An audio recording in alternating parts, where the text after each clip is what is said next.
Once again, I'd like to welcome everyone to the meeting tonight. My name is Scott McCall. I am the city manager, and I just want to say a big thank you to everyone, excuse me, for what I get for talking all day and then trying to talk again tonight. Thank you all for being willing to serve on this fiscal sustainability task force. What I'd like to do to start with, I know some of you know each other, but not all of us know who we are. So what I'd like to do is just go around the room and introduce yourself and what your sort of your day role is, and just a quick note about why you're interested in being a part of this. So I'm going to just, if you would, just call out someone that hasn't had a chance to introduce themselves yet. And we'll just sort of move it around the group until we hit everybody. So I'm going to start, and I'm going to kick it over to Don Jaron and ask Don to introduce himself. Okay. Yes, I'm Don Jaron. I was on the city council for 19 years from the beginning of the city. And I'm still a resident. I was a resident since 1979, so I've seen it all happen up here. I also was treasurer of Sound Cities Association and board member and president of Association of Washington Cities. And actually, that's where I am right now. I'm in Spokane for the AWC conference, since past presidents get free entrance. So I'm looking forward to helping if I can in sorting out the fiscal sustainability. Next.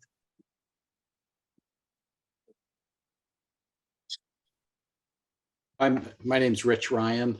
I've lived in Sammamish about 25 years or so.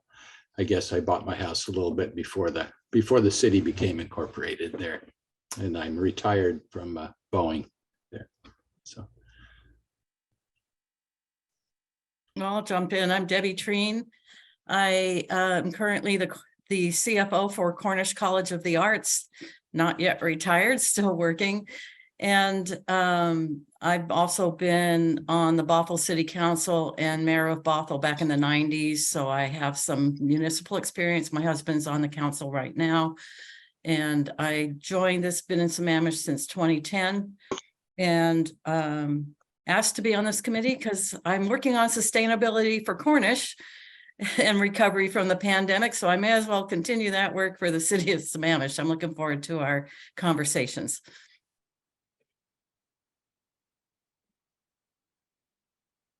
Hi there. Oh, John Bachman. I'm currently on the Planning Commission. We've had a wonderful couple past weeks. Interesting. Yes. Thank Council for all their support, and Scott. My wife and I have lived in Sammamish for 31 years. I'm retired after 39 years working in local government.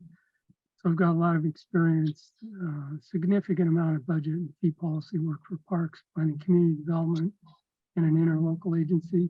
I was also the last resident park manager of Pine Lake Park from 1980 to 1981.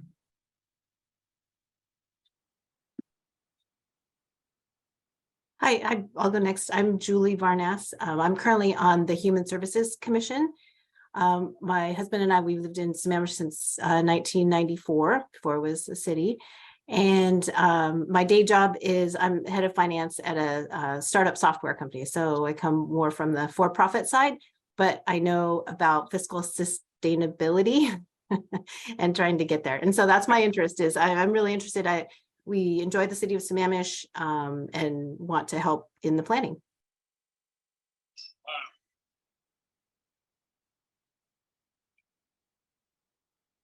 Julie, did you call the next person out? Oh, I'm sorry. How about Steve? I was hoping to go towards the end, but I'll go. Thanks, Julie. Hi, everyone. My name is Steve Toller. I'm a director with Baker Tilly. I'm joined with Sam Lieberman, and I'm going to call on him next since you've tossed it to us.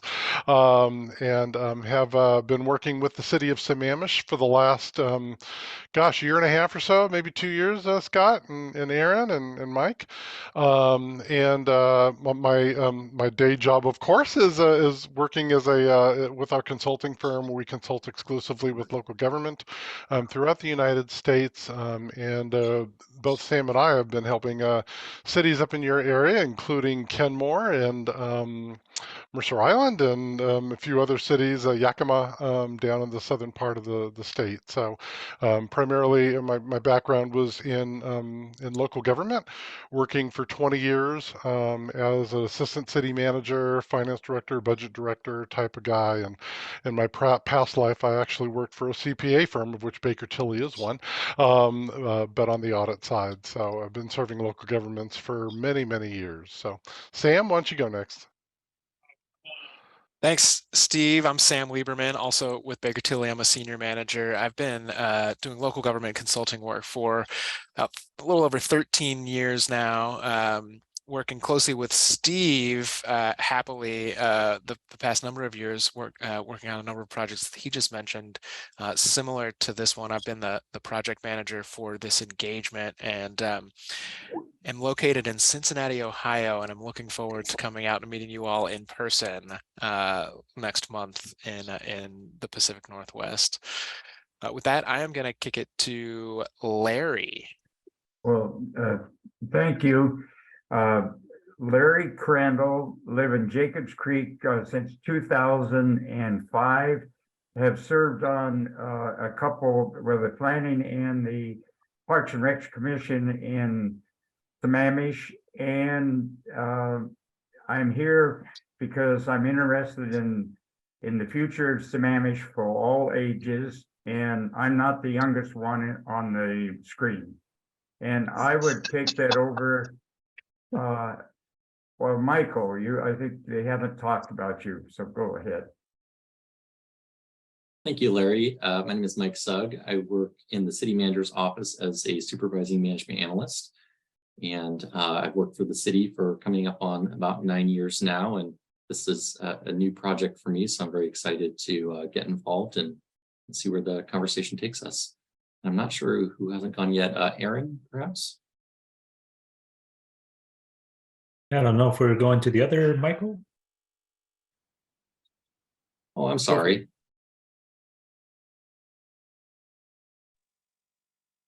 Go ahead. Go ahead. I'm Assistant City Manager and Finance Director for the city.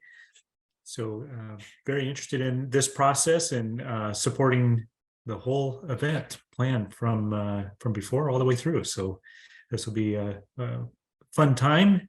I know finances are fun, right, everybody? You're all here tonight, so this will be a fun time. All right, I'll pass it over to Michael then. Great. Well, good evening, everyone. Michael Boyer. I guess I moved here like some of you before when we were actually Redmond at the time. So that was 1994 or 95, I should say. I'm a engineer by training, but degrees postgraduate or graduate, postgraduate. My 40-year career, half of it was in operations, manufacturing. The other half has been consulting. And I consult in business strategy and spend a lot of time in finance. So I thought maybe this would be fun like the rest of you. My interest is being a resident here. My kids grew up here. We're still here. I wanted to continue. We like living here. So we want to do everything we can to make this city a success. And so I'm glad I'm with you guys.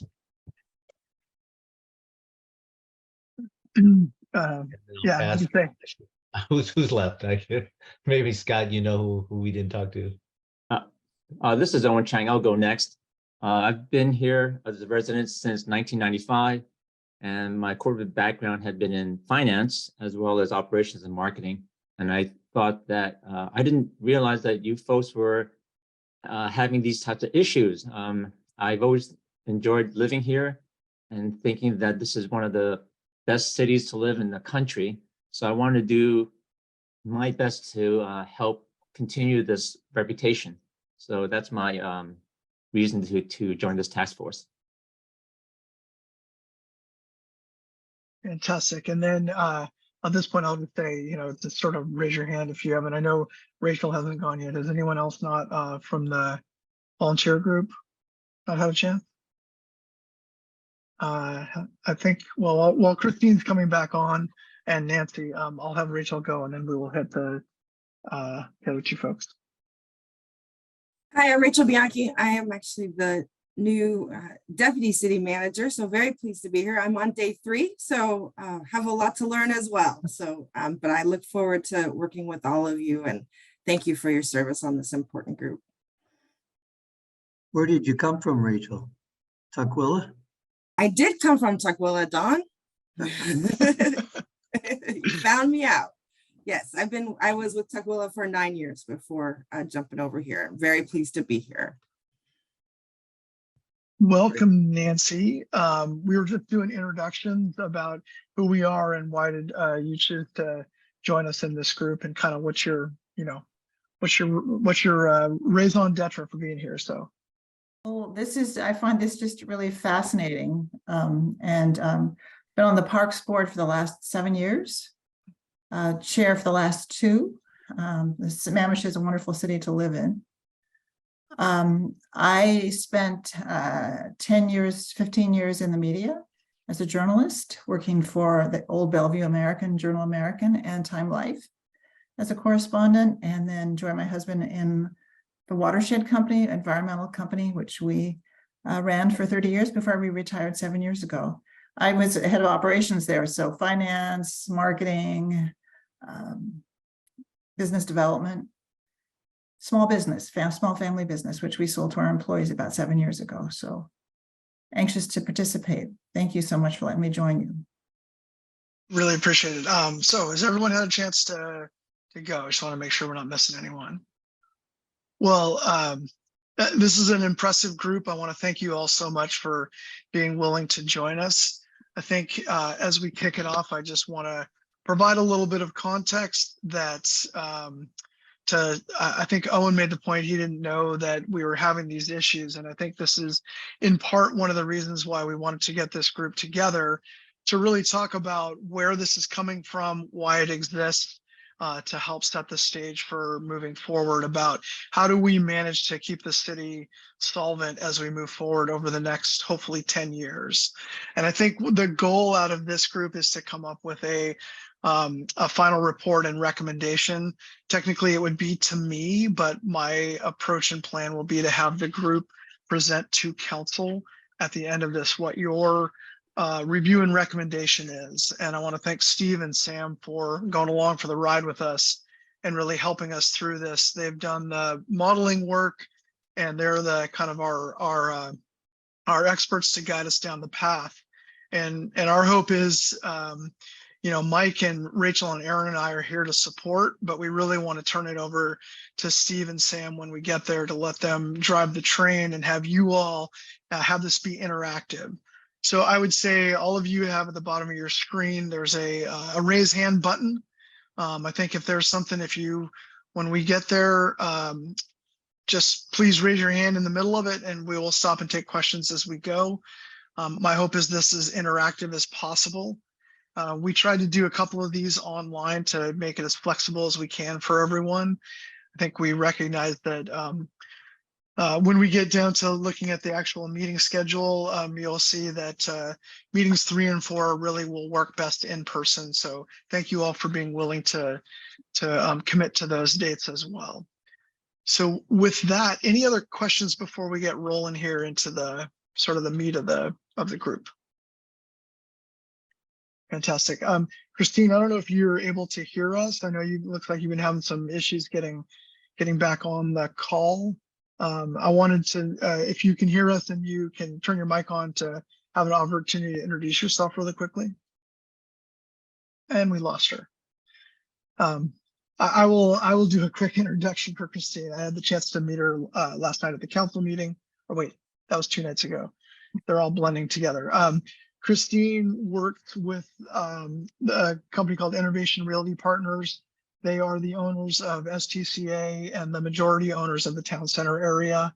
And they are the developers of a large chunk of town center. And so they will be a community partner here in the community for a long time to come. So when she jumps back on, that's who Christine is. So I want to thank her for joining as well. With that, Mike, if I could ask you to pull up the, let's do a quick look at the rest of the agenda, if you would, and then we can pivot to the charter and purpose. Yeah, one moment.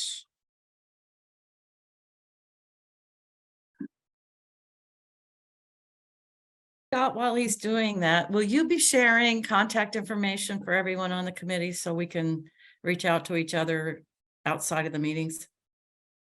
Well, let me ask the group that. Does everyone feel comfortable having us? Because the other option is we can route it through Mike. It kind of depends on where all of you are.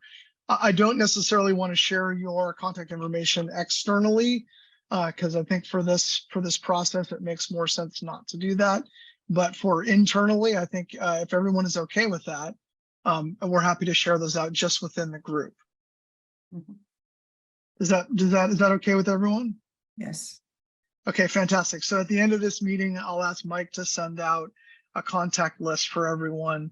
And just functionally, if you have questions that you want to send to the whole group, it's probably send them to Mike so that we can make sure to capture them, because we are going to be putting on the city's webpage after each meeting what we've a recording of the meeting, all the materials that were discussed, and anything else that comes out of the meeting we'll be putting on the website after the meeting so that everyone can follow along.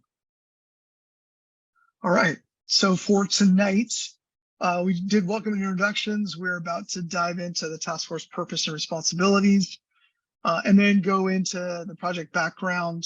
We'll do a little bit of one-on-one, so forgive us for those of you, Don Jaron, that already know the ins and outs of this rather well. Bear with us. And then to talk about what the future meeting topics are going to look like. We promise to be done no later than 9. I imagine that we'll probably end a little bit early tonight. So as we do this, please feel free if you need to get up and grab food or stretch your legs. Please do whatever you need to do. None of us will take offense. And hopefully we can just power through. All right, thank you, Mike. So if I could, I'd like to turn it over to Mike to walk us through just a really brief task force purpose and responsibilities, just so we're all on the same page moving forward. Yeah, thank you, Scott. Hopefully you can see what's on my screen here. We have a brief charter for our Fiscal Sustainability Task Force, and I'll be sure that we send this out to the group following the meeting, as well as post it to our project webpage. So we won't go into it too much in depth here, but just looking at the top, the purpose of this task force is to be an advisory body tasked with recommending approaches that will help ensure the city's long-term fiscal sustainability. And Steve and Sam will talk a little bit about how we're going to get there. The task force will engage in learning, deliberation, and analysis, as Scott mentioned, resulting ultimately in the development of an advisory report for the city manager. The work of the task force is advisory in nature, as noted, and the ultimate decision-making authority does rest with the city council. There's a little bit in here about the background, about why this task force is necessary. And then there are some objectives here for the task force, starting with, what we're going to do today and during our next meeting, which is kind of learn the basics of city finances and budgeting. We'll gain an understanding of the city's financial forecast, including the causes and implications for our projected fiscal gap, We would like an objective to be representing diverse viewpoints within the community and ensuring equitable participation in our discussions. Of course, ensuring transparency throughout the process, making sure that the meetings are recorded, that meeting materials are posted online so that everyone can follow along and understand why the recommendations are the way they are. And ultimately deliberate and develop a range of potential solutions to address the fiscal gap as part of a report to the city manager. We have some roles and responsibilities. Task force members will contribute actively by attending the meetings and participating in discussions. You all have confirmed that you're able to attend all the meetings, so that shouldn't be an issue. And of course, your main responsibility is just to offer your perspective to enrich our decision-making process. The city manager and the city staff will help to facilitate meetings alongside Steve and Sam. We'll also be publishing our agenda materials and helping to act as that primary point of contact if you have any questions. And our consultant team, Steve and Sam from Baker Tilly, will also co-facilitate the meetings and support the progress or the project, excuse me, as described in their scope of work. And then the last two, we don't really need to discuss, just about the membership of the task force and the schedule of meetings, which we'll also touch on very briefly at the end of the presentation that's coming up. So as I mentioned, I will send this out to the group following our meeting here tonight. And just want to ask if there are any questions before we hand it over to Steve and Sam. I'm not sure if I can see any hands, so Scott, if you would. Sorry, I had to unmute myself. I'm looking as well. I don't see any at the moment. So I think, Mike, we're, and again, please stop us at any time if there are questions or anything else. And with that, I think we'll turn it over to Steve and Sam. Great, thanks, Scott. And it's a joy to meet you all, and I look forward to also seeing you all in person here over the next couple of months. Christine, I hope you have a stable enough connection now. And did you want to, Scott did a little bit of an introduction for you. He really puffed you up to this incredible, knowledgeable person about everything finance. But maybe you might want to speak for yourself, just to introduce yourself to the group. Yeah, thank you. Apologize. Been on the go here. So I am completely involved in Sammamish with the Town Center project. I work with Innovation Realty Partners, and over my career, I have worked with bringing very important projects to cities and helping advise on generating revenue in cities with these projects. So I've been in real estate for over 20 years. I was the former global CMO with Colliers International. So I love the built environment. I love the environment. I have a degree in environmental science. So I try to bridge the gap and balance needs versus services. So thank you for having me here. Great. We definitely wanted to make sure you had an opportunity to introduce, and we also wanted to hear you. So anyways, it's a joy to be with you all tonight. It sounds like a Herculean task, right? I mean, how in the course of the next 2 months are we going to make you local government, municipal finance experts to get you up to speed enough to be able to inform the city and ultimately the city manager and the city council in terms of the decisions that need to be made to address any fiscal gap that the city is expected to experience in the future. Well, we're going to be providing a lot of information to you over the next month or so to put you in a winnable position to be able to help you inform the city about where some of the priorities are, how it should perhaps address its fiscal gaps that are identified. We'll be sharing with you the financial forecast so that you understand that. Not tonight, we'll be sharing with you over the course of the next meeting or two, and we're going to go over tonight, what the content of those other meetings are. But we'll discuss the financial forecast. The city is going to talk about the different types of services that it provides, just to make sure we're all singing from the same page and understand how they're all funded, which is really important. And tonight you're going to get a little bit of a flavor about not only just, how cities manage their finances. Many of you sounds like either have direct municipal or finance or city at least knowledge or experience, and that's great. Some of you may be working in the private sector, it sounds like, that serve in leadership capacities or other capacities that understand the for-profit world. And we'll try to bring that all together so that you understand what some of the issues are that the city of Sammamish and other cities similarly situated, not only in King County, but throughout the state of Washington and across the country, are dealing with in being able to ensure that they have the resources to provide the services that the community is expecting. And so that's kind of what we're going to be going through tonight.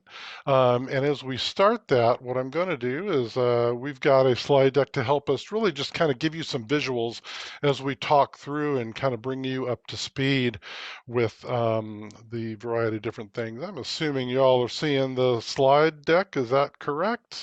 Yeah, good. Okay, great. So I'm going to turn it to Sam, and he's going to talk with you a little bit about the nature of the project and, dearly beloved, why we are gathered here tonight and over the next couple of months. So Sam, I'll let you take it away.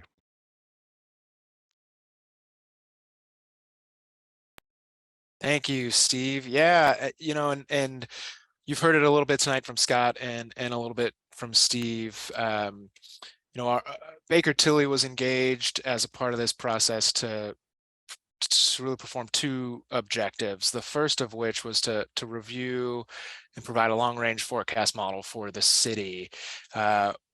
We did this using the city financial data.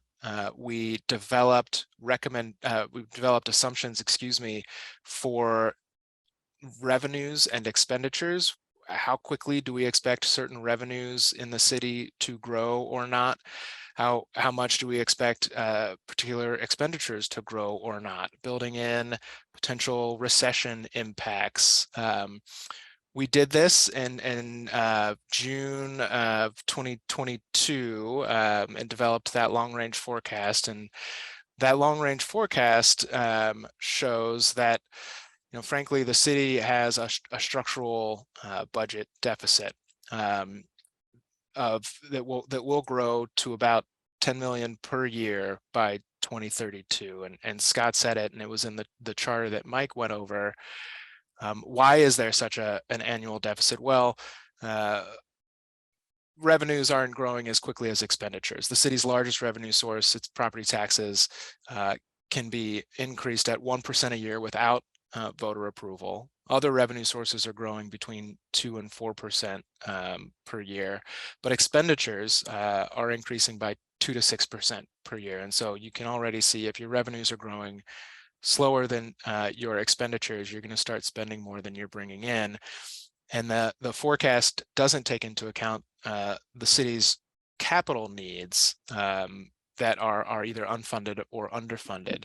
This imbalance of revenue and expenditures is not uncommon in the state of Washington, with how with the revenue sources that the state allows the city to collect, that the state allows the city to raise, and how quickly and at what rates without voter approval. And so Sammamish is not alone in the fiscal realities that it's facing.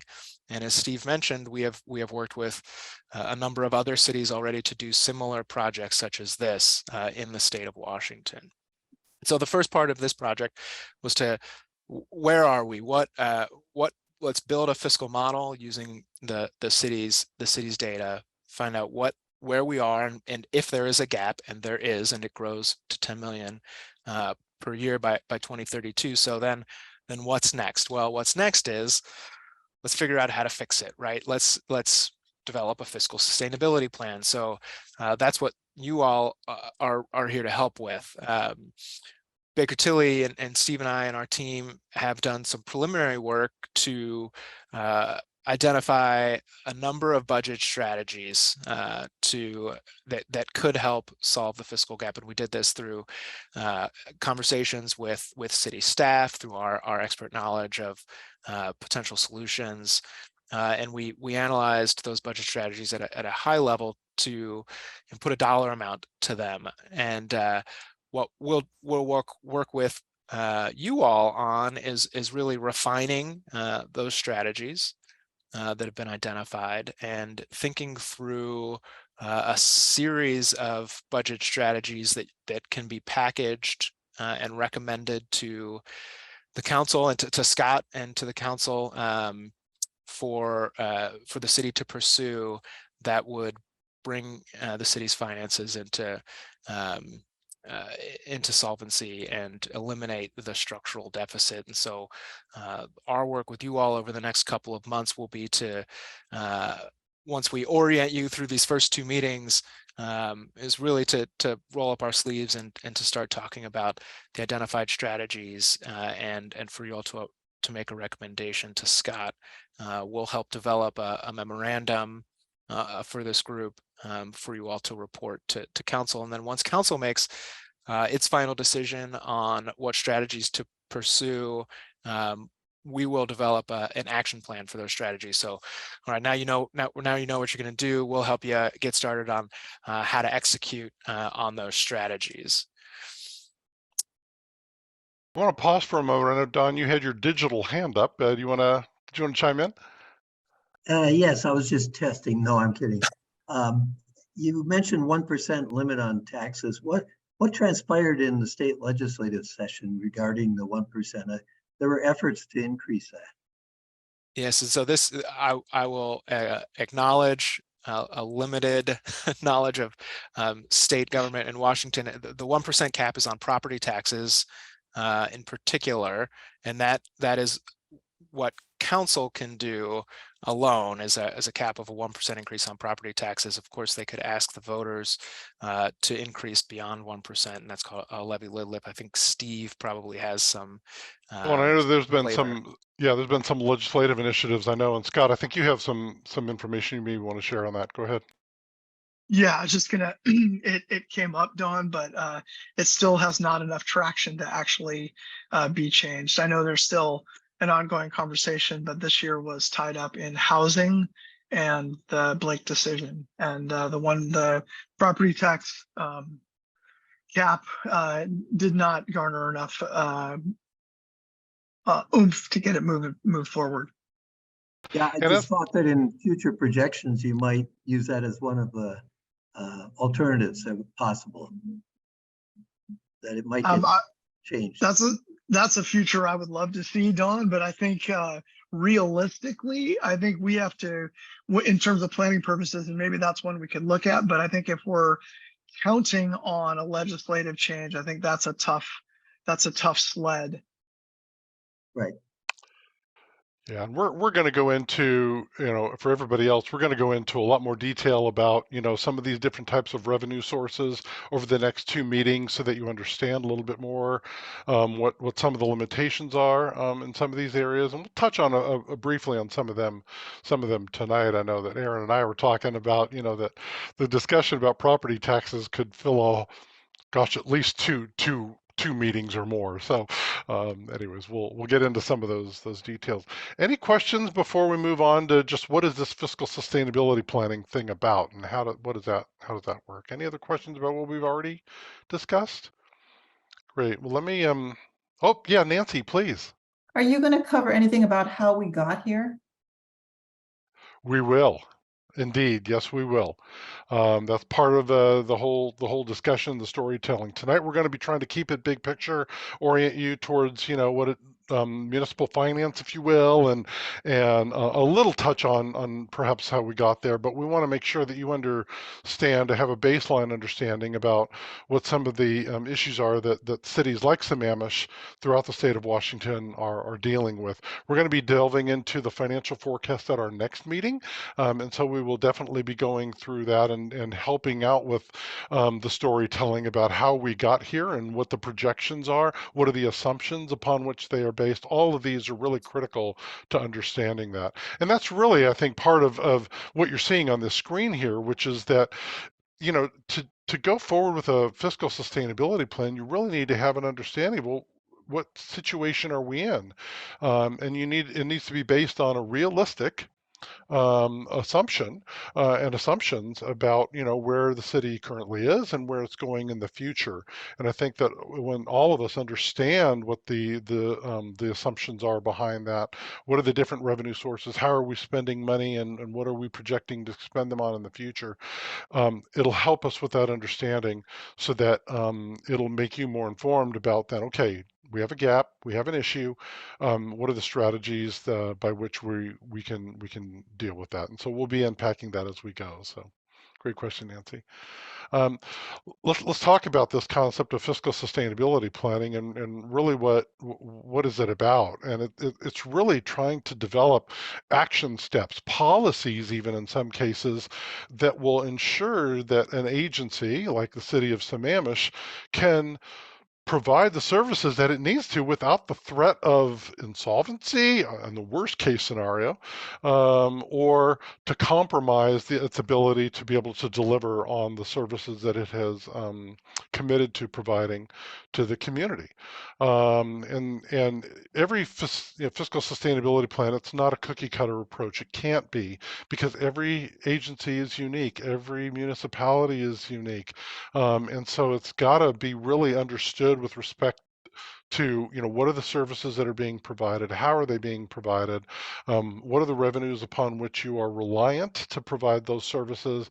How do they match up?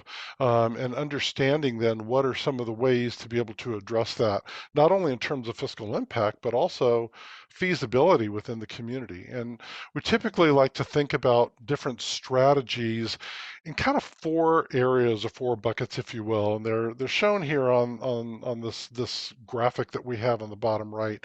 The first 3 are trying to maintain service levels to the fullest extent possible, and those are around the concept of expenditure controls, cost shifts. How do you squeeze the nickel a little bit tighter to be more cost effective in the way that you're providing services, right? Those of you that are in the private sector, you get that concept about how can we be more cost efficient in the products that we're selling or the services that we're selling. The same is true for a city.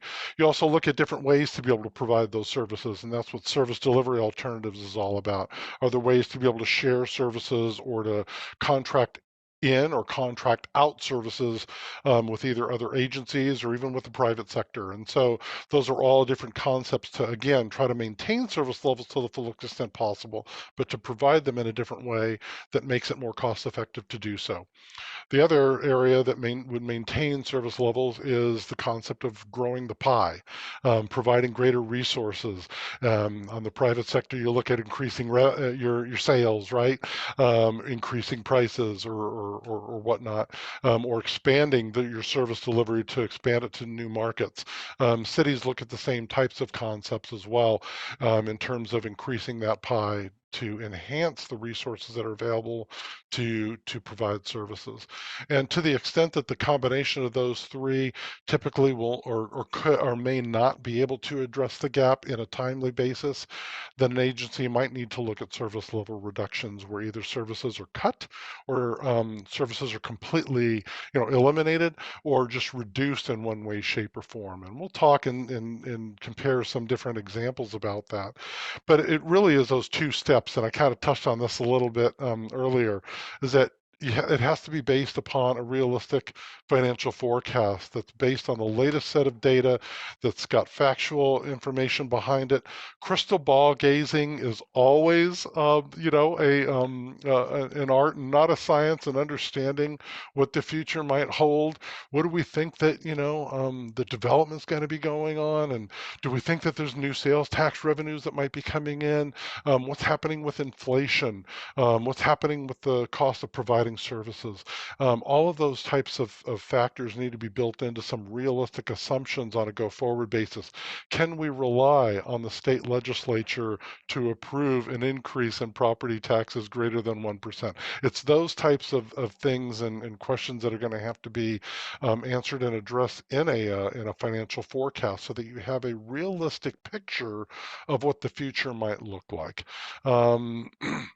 And once you understand that, and once we see what the trend lines show in terms of how a revenue is projecting versus expenditures, and if it appears as though there's a gap, then that's when the call is to develop a fiscal sustainability plan. And it's creating those different strategies and packaging them together in different scenarios, perhaps, some of which might be, how do we grow the pie a little bit larger, as opposed to how do we shrink the amount of money that we have to spend to provide services? Are there better, faster, cheaper ways to be able to do that? And ultimately, they all have to be understanding with what the priorities are in terms of service delivery and what are the, the levels of service that you as residents in Sammamish, the business community, and those that are stakeholders within the community expect in terms of services. And so all of those have to come together into formulating then a realistic fiscal sustainability plan for the future. And how long is that plan? It's typically needing to be at least as long as the range of the forecast, of which in Washington State standard is typically 6 years, and we'll talk about that as we go through this tonight.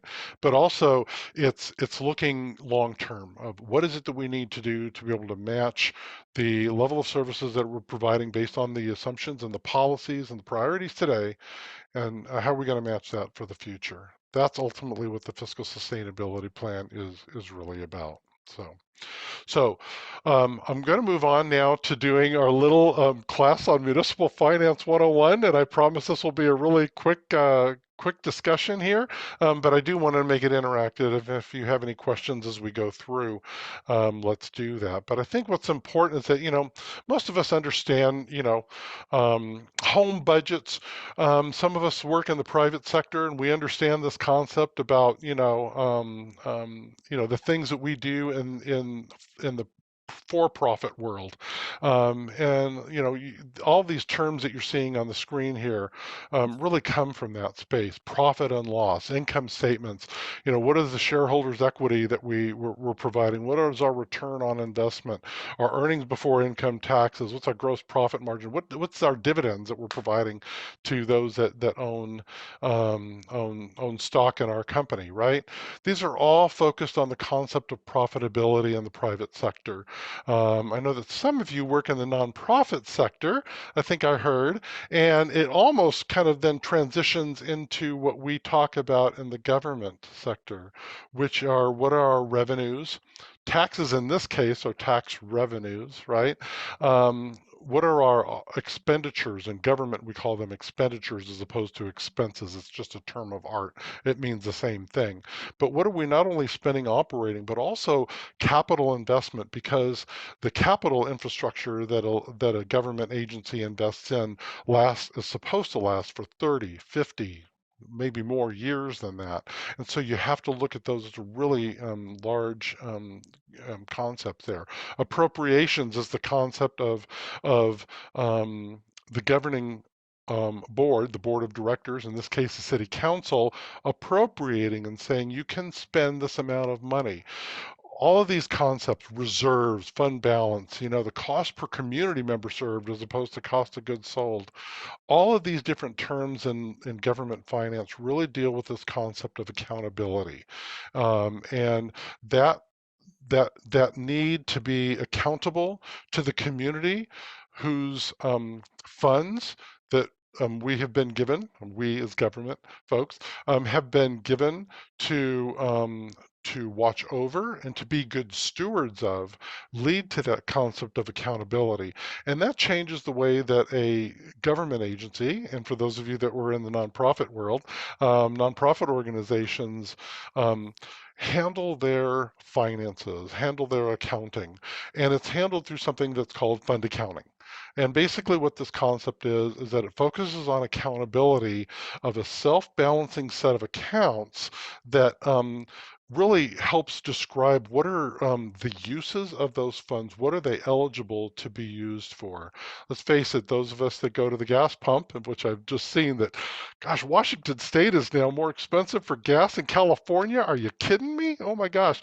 But, all of the monies that you're spending for fuel, part of that is also taxes, right? But those taxes must be used for a specific purpose, which is to put back into the roads upon which you drive and transportation systems to help address the transportation needs within the state and in this case within the community. those funds have to be spent in that certain way. And there's an accountability to the public, to us as taxpayers, about how those funds are spent. You do that through this concept of fund accounting that aligns all these different monies into these different self-balancing accounts. Those of you that work in the private sector might think of it as, intercompany transactions, or in this case, is each of the divisions or each of the corporate entities under the umbrella have to report as a separate basis. Local government is similar in that fashion in terms of this fund accounting. And so in government, we talk about the different types of funds that there are, and I'm going to skip the one on the left here for a moment, and let me move from right to left then beyond that. Special revenue funds is a type of fund that we create in local government that the monies are given for a special purpose. And we'll give you some examples of those here in a little bit. But the gas tax is one of those in some cities and some agencies as a prime example, that money has to be spent in a certain way based on state statute or based on local laws. Capital improvement funds, as I mentioned, capital infrastructure investment is a very large component of what municipalities, what cities will spend money on. And so you account for those funds separately. And in some cases, they're tied to grant revenues that have to be spent in a certain way. So we have that. Debt service funds. An agency might issue debt that it needs to pay for some of those capital improvements, and the accounting of the tax revenues or the other revenues that are associated with paying off that debt needs to be accounted for in that way. Enterprise funds. These are funds where the city is operating as an enterprise, as a business, if you will. And a typical example of this is either the storm drain fees or agencies that provide water service, wastewater service. Some agencies provide electrical service. Some agencies provide refuse or garbage service. Those are all paid for directly through rates and charges that are charged to ratepayers of those different enterprises, and so they have to be maintained separately. So I've mentioned all those others funds except for the first one, which is the general fund, and anything that doesn't fit in those other ones falls into the general fund. The general fund is where most of your large services that you think of as a local city are provided through, like police, like fire, like parks and recreation, some street maintenance, public works maintenance, facilities maintenance, those types of services, as well as the general administration and legislative functions of a city are paid that way. And that's where the largest pieces of revenues that are paid through taxes go to. For example, property taxes, sales and use taxes, and those types of things. It's where most agencies place a lot of their focus, because the dial, and you like to use this dial term, and I'm going to come back to this over the next few months with you, but the dials, as you're looking to increase services, increase costs, is fairly loose, but the dial to change revenues is rather sticky. It's very difficult to change the revenues, the tax rates, if you will, upon which those services are provided. And so the general fund is where a lot of focus ends up being placed. And when we're talking about the fiscal sustainability of Sammamish, we are primarily focused on the general fund in this case. And that's because all those other funds that you're seeing on the right-hand side have revenue sources upon which they can rely, perhaps except the capital improvement fund, which in some cases relies on other sources of funds that may not exist within those separate funds, or may not be available through grants or whatnot, and they might need to come from another source, and that might be the general fund. And so we consider that as part of that, but the focus of this fiscal sustainability effort is primarily focused on balancing the general fund. So, Any questions on that? Before I get into two different topics, I'm going to talk about spending, how do cities spend money, as well as then how do cities raise money. But Deborah, you have your digital hand up. Yeah, I do. Thank you. I just talking about the capital improvement fund. When I look at those expenditures, they are somewhat discretionary. Is that not right? That we are deciding which capital improvements we're going to fund. And if we don't have enough money, maybe the capital is one of the areas that we have more discretion than some of the other ones. Is that a fair statement?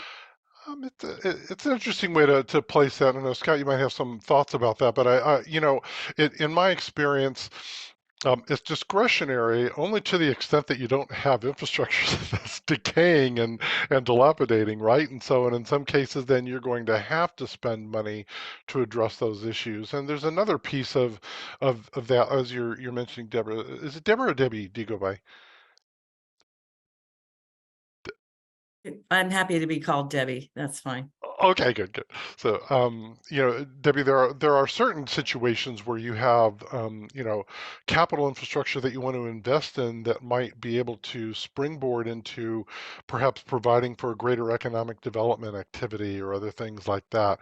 Those would still be discretionary indeed, but they may become necessary in order for you to and the agency to be able to address its future development needs and its future revenue needs. And so anyway, so I hope that addressed that. Scott, did you have something you wanted to add on that? I saw.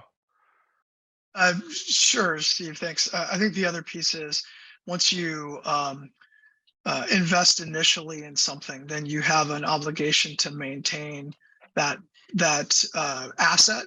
And so that's reinvestment, which a lot of times will be capital to rebuild. For instance, council just approved dollars to rebuild, remodel, if you will, one of our fire stations because it is long out of compliance with code and is not up to snuff for a fire station. So those are some of the obligations where, yes, technically it is, but fire safety is also one of those where, it's always a community trade-off, but we have an obligation as a city to provide those services. So it's a mix. Great. Julie, your digital hand is raised. Yeah, I just wanted to ask a little bit more about the capital improvement fund.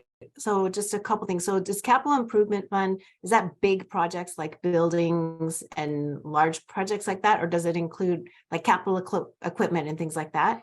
And then does the general fund like every year set aside money to go into the capital improvement fund, or how is it generally funded? Yeah. So capital improvement funds typically, so we'll talk typical, right? Capital improvement funds are typically focused on infrastructure type projects, not capital equipment. Those might typically be either expended in, if they're related to enterprise, they'd relate to enterprise funds. But like a lawnmower or computers, etc.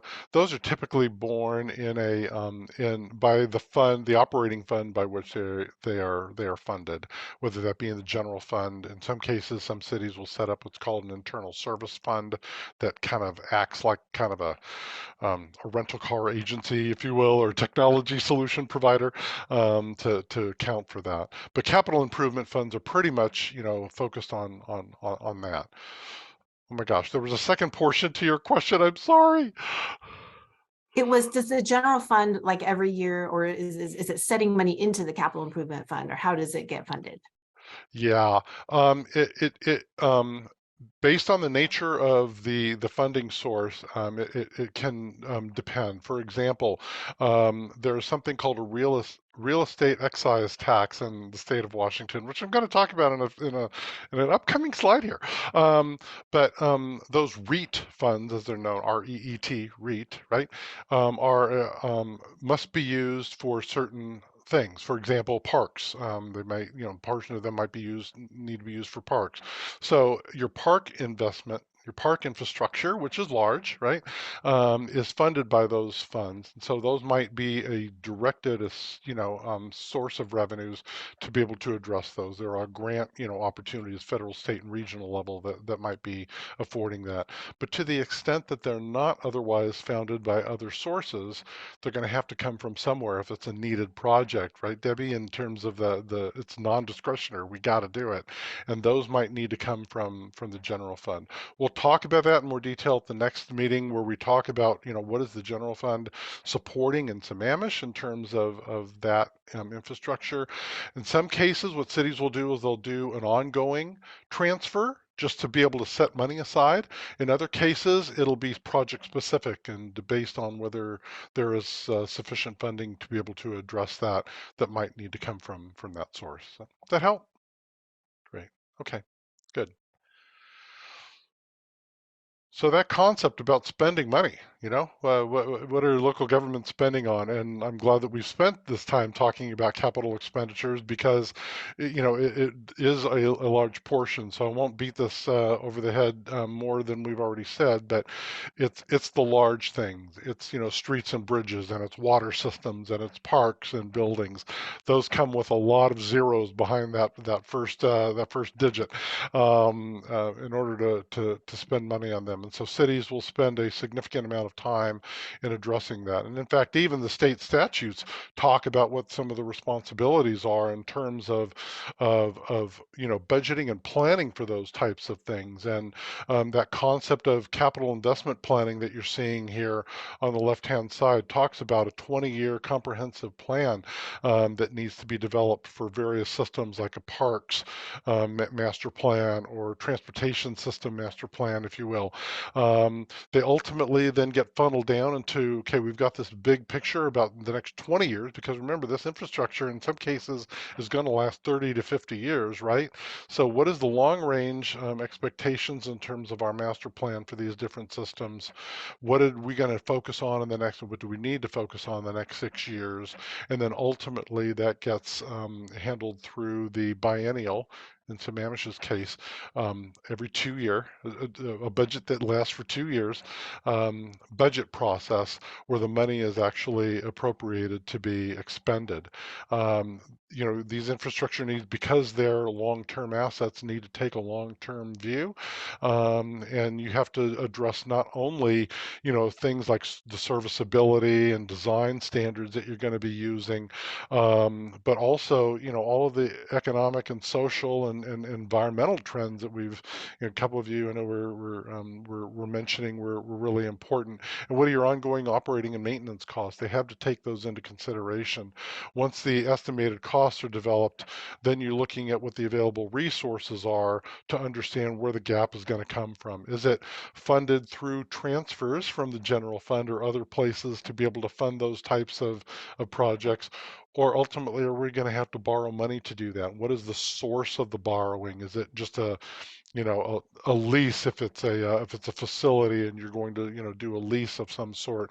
Is it just a temporary tranche financing, a loan, or is it more the long term, what we call in local government, bonds, not mortgages but bonds, right? And what is the source of that? Is it from just the general good faith and credit of the agency, which is a general obligation bond, or are you going to actually tie specific revenues to that? Or is it going to be based on a new tax or a new assessment of some sort to be able to fund that? All of those things need to be taken into consideration when addressing some of these long-term investment needs for capital infrastructure. Of course, the other side is the operating side, right? How are government services provided? They're provided by people. Typically, we haven't gotten to the point where Chat GPT is going to be providing, AI services to all of us yet. Some of you might actually be working for companies that might be doing some of that, but it's really provided by people. it's the services that are provided to those of us that live, work, and play in a community, right? And so it's people. It might be contracted services. It might be supplies, and it's definitely equipment. And those are typically considered part of the operating costs that an agency will do. And I've just got this slide. And by the way, we'll be providing the slide deck to you so that you have it to review for future meetings. But operating budgets that the likes of Aaron and others that serve in local government have to put together really look at these 6 different buckets of, what are our costs going to be for the people that we need to provide services. General local government services, 70 to 80% of their annual operating budget are the people that they hire to provide those services. And so, there's a lot of attention that's placed in that bucket about what are we paying our employees and to recruit and retain a competitive workforce and a qualified workforce, and what are the benefits that are being provided to be able to recruit those folks.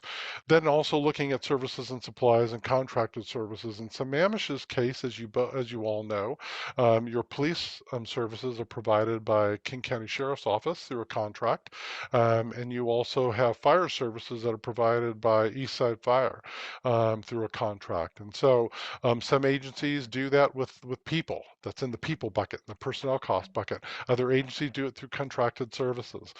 So those are all needing to be taken into consideration. If a fund has to pay for debt service, we need to make sure that we've got money set aside to make good on those costs, as well as capital equipment. Some agencies will set money aside proactively in one of those internal service funds, set them aside proactively to ensure that they have the money that's set up to be able to replace that Ford Taurus with a, I don't know, Toyota Prius plug-in or something like that, or the technology that comes due over, needs to be replaced in a 10-year period. There's also this concept of the interfund transfers, and we somewhat touched upon that with transfers that might need to be made to fund some another or subsidize another cost that might not be self-sufficient itself, like for a large infrastructure project that needs funding coming from a different fund like the general fund. So all of these are needing to be taken into consideration when an agency plans for what it's going to spend for the services that it's providing. So I want to now switch over to the revenue collection side. Any questions on the expenditure side before I hit the revenue side? Okay. How are agencies collecting money? A lot of buckets here. But I think it's helpful for us to think about them in terms of recurring sources versus one-time sources, especially as we start, and this group is going to be wrestling with concepts about how to address a fiscal gap. It's important to distinguish between those. The recurring sources that tend to be some of the largest sources for cities in Washington State are those that you're seeing in that teal color, or the Kraken's color on the left-hand side, right?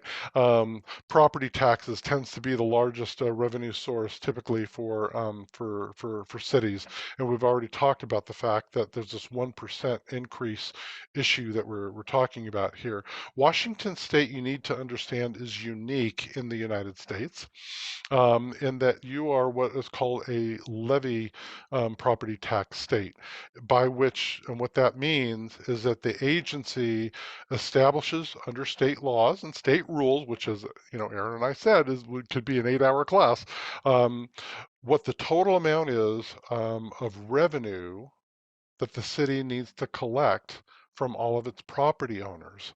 And then that money ends up getting then apportioned out based on assessed valuation for each property owner. It's managed at the total revenue level. Other cities are different than that. It's based on the assessed value times a certain property tax rate.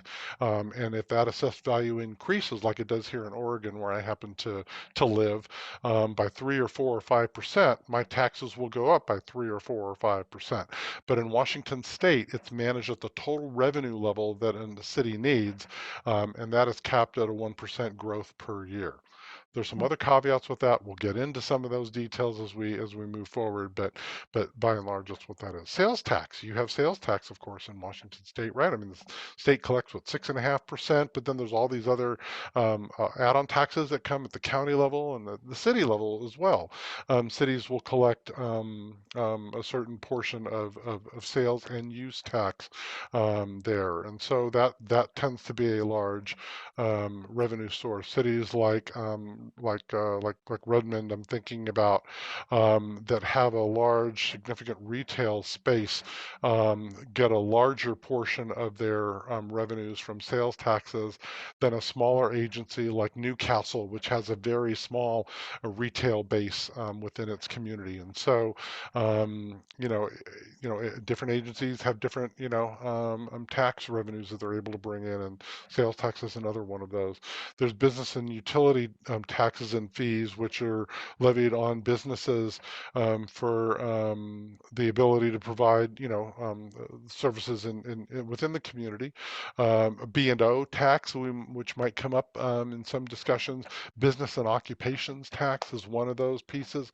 The other is just the utility tax that's placed on energy, gas and electric, or it could be water services, or it could be other utilities that provide services in an agency, and an agency has the ability to go ahead and levy a utility tax. Real estate excise taxes, talked a little bit about that. There's a whole host of other taxes that are applied, whether it's admissions tax or a parking tax. Gas tax we've talked about, that's can be set at more of the state level, of which a portion then ends up coming to a local jurisdiction to be able to pay for some of its transportation needs. There are a variety of state shared revenues that come in that relate to various things, like perhaps cannabis tax, or criminal justice taxes, liquor taxes, motor vehicle fuel taxes, are some of those examples. These are revenues that are based on state law, state statutes, that are managed at that level, if you will, but local agencies then get a share of that to be able to use for either a special purpose or can be used for general purposes based on that state law. Franchise fees in Washington State tend to be a little bit more of a smaller amount than we see in other states, in that franchise fees that are collected for, let's say, cable service or video services, right? That with Xfinity or one of those types of cable providers, can be used for general purposes. But otherwise, franchise fees for solid waste, or for the virtue of an agency being able to use the city rights of way to be able to provide its services, is for the most part pretty much limited to just recovering administrative costs. It's not a boon in terms of a large revenue source as it might be in some other states. And then fees and charges, to the extent that a specific service is provided, like, for example, a building permit, or planning fees that are required for rezoning a property and developing that property. Those are handled on a fee-for-service basis that is limited to what the cost is for providing that service, and that's what a fee and a charge is.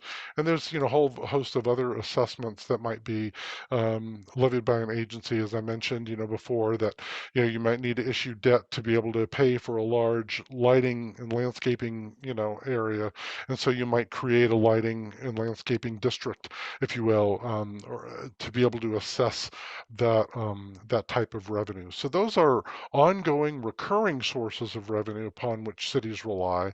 But then there's these other one-time sources. Development-related revenues tend to be a big one that will ebb and flow based on the development cycles and whether or not development is allowed within and to what extent it is allowed within a jurisdiction.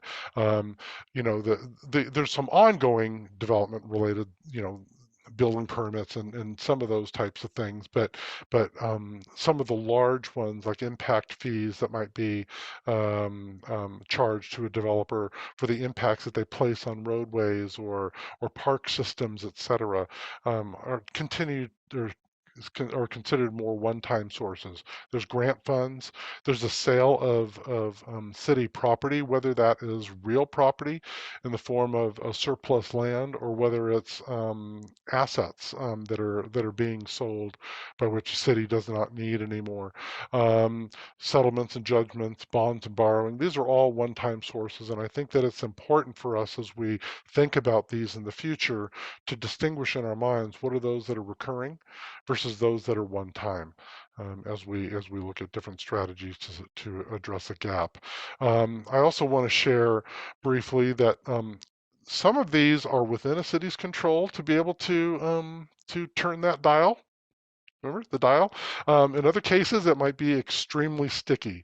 And let's start on the left-hand side with those that are sticky, where an agency can't unilaterally just implement some of these things. And these are some of the examples that you see on the left-hand side. I'm going to just touch base on three of them. The largest one that we'll probably be having conversations about in the future are property tax levies, and any what are called levy lid lifts. That's moving the levy rate beyond that 1% growth that is allowed based on state law. Right now, those require a vote in order to move those forward. Another area is, special purpose sales taxes. If that comes up as a desire, an example is that those again also would require perhaps a vote, as well as do bond measures and a local option gas tax, which require those. But on the other side, there are some things that a city does have the ability to move forward with. Unilaterally, although they have to be reasonable in terms of what they're looking to exact there. And you see that on the right-hand side.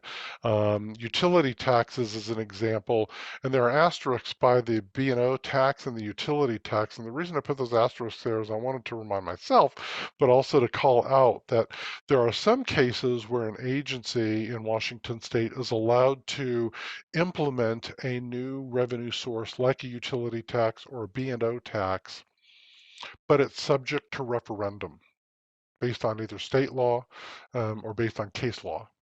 And those are important to understand, that while an agency can move forward with it through a majority vote of the council, it might be subject to referendum that would need to require some form of voter input in order for it to continue to move forward. So there are some things that an agency can move forward with unilaterally. There are other things, though, that would require partnership with a community in terms of either voter approval or something more than just being able to make that decision itself. Debbie, you have your hand up. Yes, thank you. I come into this with really literally no preconceived notions about what the solutions are. But when I look at this slide, I just want to ask for your perspective on it. Is it your perspective that if it requires a legislative change or a vote, it really isn't on the table as a solution for this group to consider for Sammamish?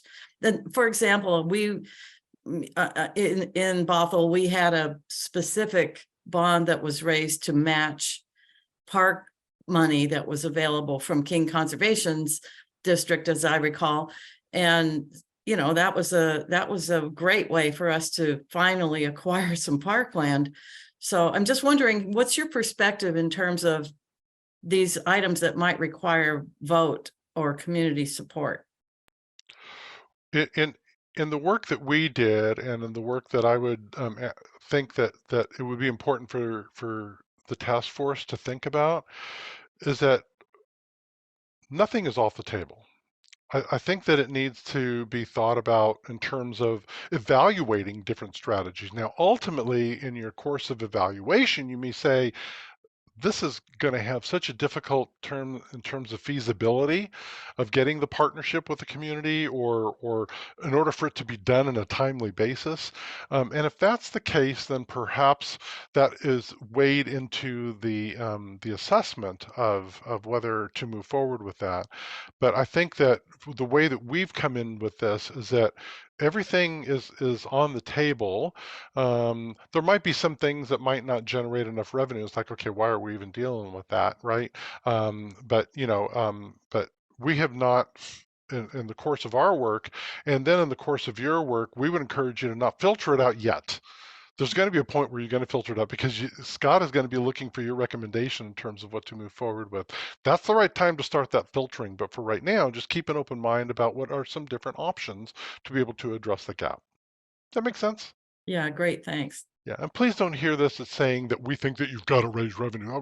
We're not saying that. What we're saying is leave yourselves open to viable solutions when you see everything. So, Scott, I saw your hand go up, or maybe I didn't. Okay, sorry. All right, good. Anybody else? If you're looking for some wonderful nighttime reading, the Municipal Research and Services Center, MRSC, is such an incredible resource in Washington State. They're basically a separate group that has done some great work for the for AWC, Association of Washington Cities, and others to help develop a whole variety of different research materials, policies, and information. And they've created a revenue guide that's focused on Washington cities and towns that describes all the different details of that. So if you're looking for some nighttime reading, go to the MRSC website. It's easy to search MRSC revenue guide. Boom, it'll be the first hit that you get there. But it talks a lot more about some of these revenues. No, we're not expecting you to necessarily read that. We will be providing you information, though, that might in some regards based on some of the information that's in there. So it's totally up to you about how deep of a dive you want to go into that. The final thing that I wanted to chat about before I turn it over to Sam to talk a little bit about, how cities services, what are the tips of city services and how they're funded, is this concept of a funding challenge.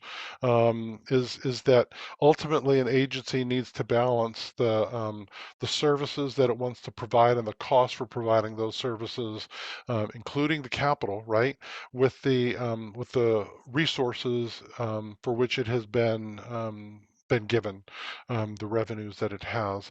And there's this tilt that occurs, at any given time about how do we provide, competitive compensation to have those people to be able to provide those services, and getting the people or contractors, whether it's private industry or whether it's another agency, to provide services for the agency, and dealing with the incredible inflationary pressures we've been dealing with in the last couple of years that add to that side of the scale.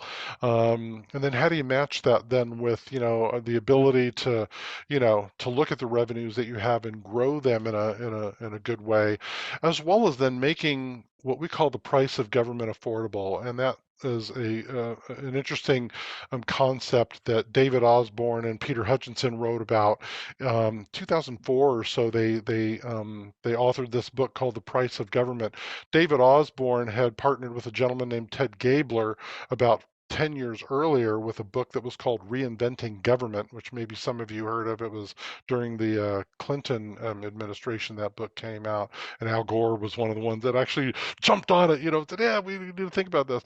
And it's that concept of how can local government operate more like a business. Well, they softened over the years after they put that out there, because you know what? A business can choose who it wants to have as its customers, and a local government can't. And so they somewhat softened that over time, but still infuse some of those principles about, how do we be more, how do we use competition to be able to boost, the types of services we provide, make them more cost effective, and those types of concepts, and really came up with this concept of the price of government, which is how much is the community willing to pay for the services that it enjoys in the community, and what are those outcomes that really are necessary to inform how we can best deliver those outcomes and those services to the community.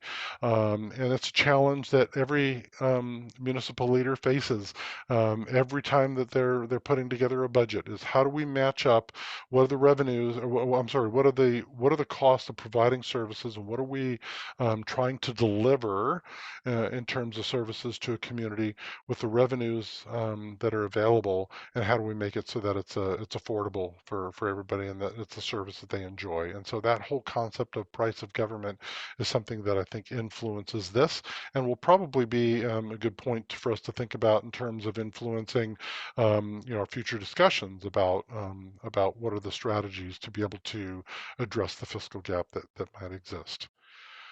All right, I am going to turn it over to Sam, who's going to talk a little bit about city services. Typically, it's all part of this whole concept of bringing you guys up to speed, to be experts on this, to be able to help weigh in on how to address this. So, Sam, go ahead and take it away. Thanks, Steve. We'll give your voice a little bit of a break, and I get to do the fun part and sort of bring it all together, all the stuff that Steve just mentioned, and in terms of the revenue sources that local governments have, and how they spend that money, and while they're spending it on services, right? And what they can provide to the community. And so I'll talk briefly about what those services are, because I think we'll get into that a little bit more detail at our next meeting, and then follow that with what are the primary revenue sources that help provide those services, and what funds fund different services as well. So with that, you all. This will not be news to most of you all in terms of the typical services a city provides, right? The parks and recreation, we know that. And that includes long-range planning for those parks, the park maintenance, the special events and rentals, right? Public safety, of course, police, fire. Some cities will contract with other agencies for fire service or police services. Some perform it in-house. Community development, and we lost our developer on the call, but the planners at the city that help guide applicants through development review process, getting building permits, inspections, of course, and really can be an economic driver for local governments. Of course, public works, right? All of the dirty stuff, the streets, the sidewalks, the surface water management, project management, garbage contracts, and managing those. Of course, funding the legislative side of things, and then the administration that has to exist to support the provision of those services, right? In HR and legal and finance. And so, these are not likely new to you. We will go into more in depth specifically about Sammamish, the services Sammamish provides at our next meeting. But how are these funded? And Steve talked about the different types of funds, right? And we went through the general fund, special revenue funds, etc. And he touched on the different revenue sources.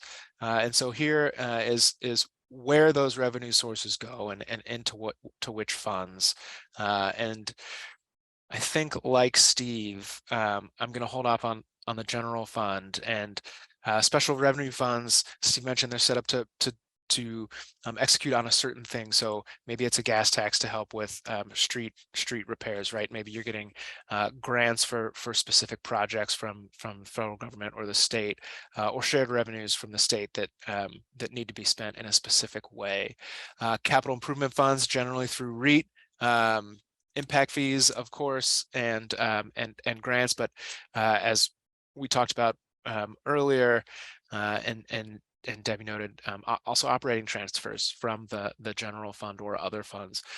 Enterprise funds, these, as Steve mentioned, are self-sustaining. They are funded through the charges to ratepayers, and operate as closely to a business as a local government does. And so these ought to be self-sustaining and fully funded through what they charge those who receive the service.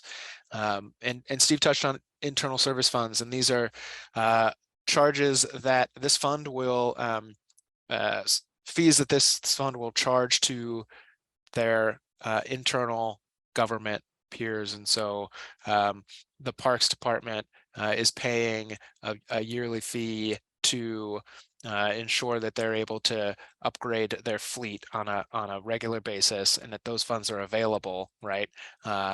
Rather than pulling out of the Parks Department budget on an as needed basis. Those funds are continually being pushed into it. It's like when you're I have an account that I put money into every month so that in 10 years I can put a new roof on my house and have those funds available, rather than having to find those in another way. Everything else goes into the general fund, and that's general. And as Steve mentioned, it's mostly property tax in Washington State, sales and use taxes. We went through all those other through those sources, and those fund the things that that we'll get into here in a little bit. But the general fund is also what can support other funds like the capital improvement fund and the operating transfers that we might see to that if those are needed. So how are these funds using all of that revenue? Well, the general fund is supporting again everything that's not special revenue, capital improvement, enterprise, and it is the operation of government in a way, right? It is those departments that we talked about, the services provided by those departments, and those are typically sourced from the general fund for the most part, right? Fire might get some grants from the state or federal government. In addition to police, you might find other revenue sources, but in general, the general fund is nearly fully funding most of those services. Special revenue funds, again, ARPA uses special purposes. If it's a gas tax, street maintenance, capital improvement funds, we have talked about quite a bit. The big things, the big projects, the big infrastructure projects. Your enterprise funds, again, go to the operation of those functions, in addition to supporting capital projects for the enterprise departments, as well as maintenance. And then again, your internal service funds will support the purchasing and maintenance of vehicles and equipment or facilities, technology upgrades, and risk management. So, we heard what all the sources are, where they come from, how they can be spent, what the difference in the types of funds are. I think one thing that we haven't touched on is the limitations in transferring dollars from fund to fund. The general fund can give money to everybody else, but everybody else can't give money to the general fund. And so when we talk about the issues that the general fund is facing in Sammamish, we can't say, well, there's an enterprise fund that has a balance of over 20 million and it's sitting there and they don't need it year over year. Well, unfortunately, we can't take that money to support the general fund. However, we might be able to shift some general fund costs to the enterprise funds if those funds that are being borne by the general fund are supporting enterprise fund functions. And I see, Julie, you've got your hand raised. Yes, so forgive me, I took governmental accounting many years ago. And I'm trying to remember, and maybe it's the internal service funds. Is there a concept of reserves, or is that what the reserves are? So yes, there is a concept of reserves, and the internal service fund is not exactly what I would describe as your reserve. Each fund will have its own balance and its own reserves, including the general fund. Okay. And the Government Finance Officers Association would recommend that a general fund have a fund balance of at least 16.66%. And that's a recommendation.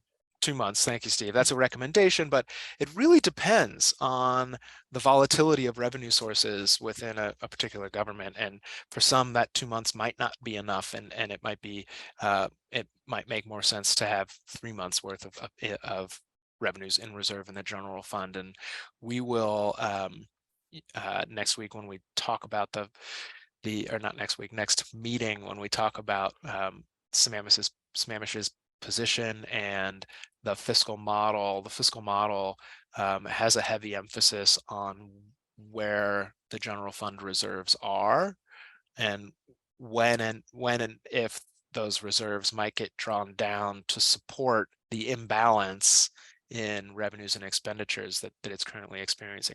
When, if that imbalance is fully supported by the general fund reserves, when might the general fund reserves run out, right? And that's the point of no return, right? And so and insolvency, and so we look to and what we would recommend is to develop a fiscal sustainability plan that keeps the general fund reserves at a certain minimum level, and council likely has a policy of what that is in Sammamish.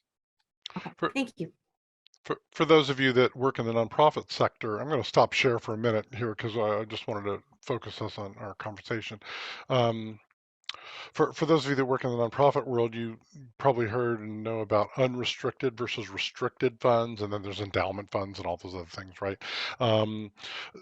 Local government has basically the same type of issue as well. And I'm just making this very simple here. We're not going to go into we're not going to go into the 201 class tonight, but the concept of reserves is based on whether or not those funds are externally restricted sources, or is there discretion that the local governing body has in terms of how those funds are being set aside. And so, if funds are coming in that are restricted from another source, like grant funds, let's say, to pay for a capital improvement project, to the extent that you're able to hold on to those reserves, they have to be they're restricted for a certain purpose. They have to be used for funding that capital infrastructure, right? As opposed to property taxes, which are a general tax, and those are unrestricted in terms of what they can be used for. It's up to the local jurisdiction to decide that.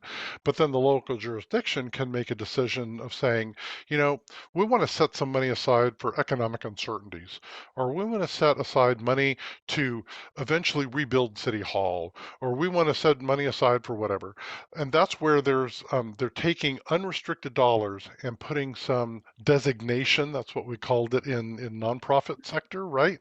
We call those assigned fund balances in local government, where the governing body has taken those monies and said, we're going to set these aside because we have the discretion to do so for a certain thing.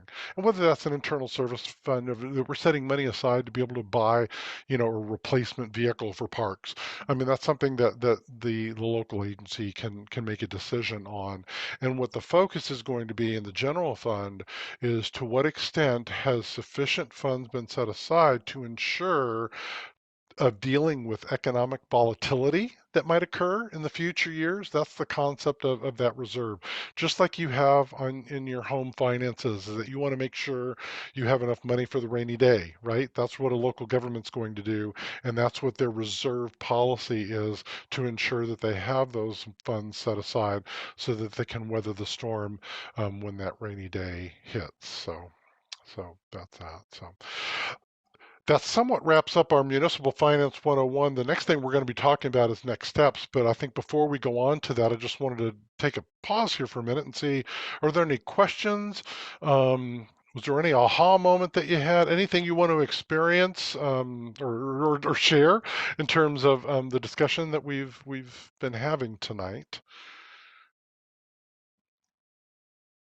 No? Thank you, Owen, for your thumb up there. So that was a thumb, right? No, I'm kidding.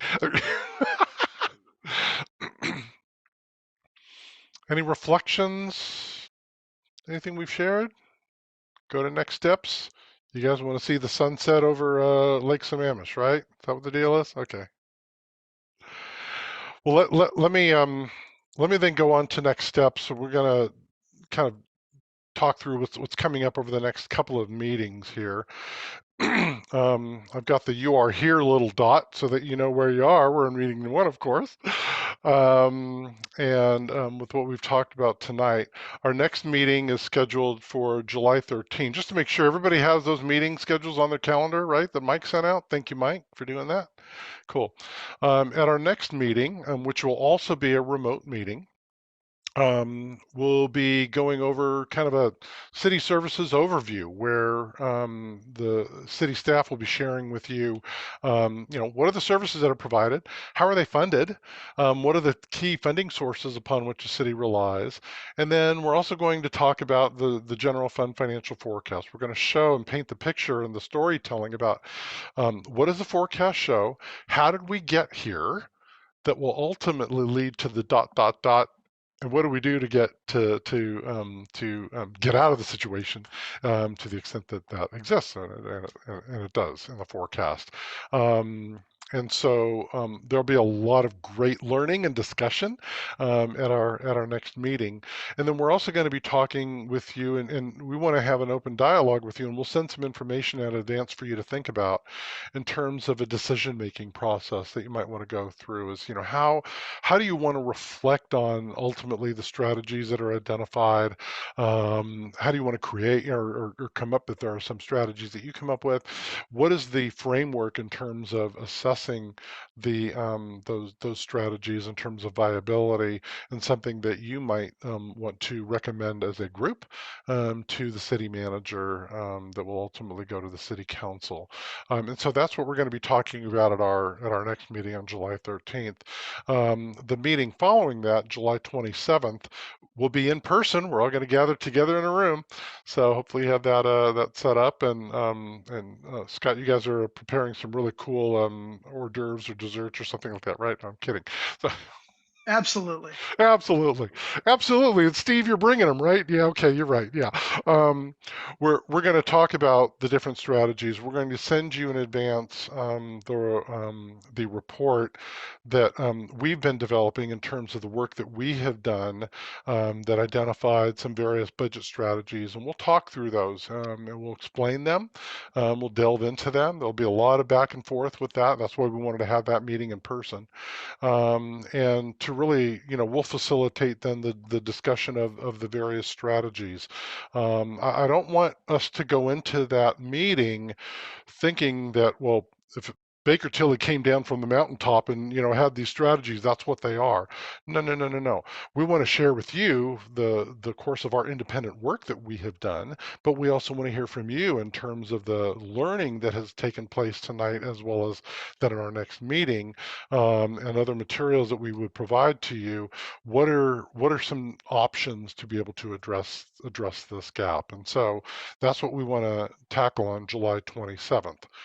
We're not expecting an answer that night, but at least hopefully we'll have good dialogue and conversation to give you some things to think about, so then when we get together in person on August 10th, we can then go through the evaluation of those strategies, and then ultimately formulating a recommendation. We have the August 24th meeting also set aside as an additional meeting if necessary, and it might be. It depends on the nature of the conversation that takes place. So, but ultimately, by the end of that August 24th meeting, the hope is that you will come to providing a hopefully consensus recommendation to the city manager in terms of how the city should address the fiscal gap that exists. And then preview of coming attractions beyond that then is that then that's when it moves into the city council space, is that Scott will be taking those your recommendations and formulating ultimately his recommendation to the city council, and he will present those at the September 19th meeting in a form of a study session. I believe that all of you are going to be welcome and invited to come and participate in that meeting, so that if the council has any questions for you, that you can be there, and we will be there as well. And then ultimately, it's hoped that the council will at least identify those strategies that they want to pursue and make some decisions on the fiscal sustainability plan at that October 3rd meeting. Scott, I know you wanted to add some thoughts on this. No, Steve, I just really quickly, I just want to say the September 19th meeting, I very much would like to have some or all of the portion of your team to come present your findings to council. I think that's would be really important for them to hear from you all directly about your deliberations and what you come up with. And then, you know, as we move into the conversation with council, that's when they will make a final decision. But I really see this as your, it's reporting to me just in the interest of time. It was a lot quicker of a process than trying to go through council. So that's why we've set it up this way. But it's also, I do think it's important for council to hear from all of you about what you thought about when you were making your decision. And then that August 24th meeting, we put as a placeholder as a just in case. So I think if we get through in 4 meetings, which is I know what we had put in the application process, I think that was the expectation. And I know we have that as a placeholder. So I just want to offer that. It's not a, I don't think we're saying for sure, but if you need it and everyone agrees to it, I think that's where I would see that coming in. Again, I really appreciate Steve and the team pulling this together.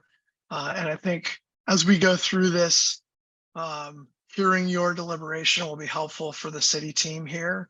And what you finally come up with will be important, not only for us to hear, because the hearing from the community is the critical piece of this, about what do you all see?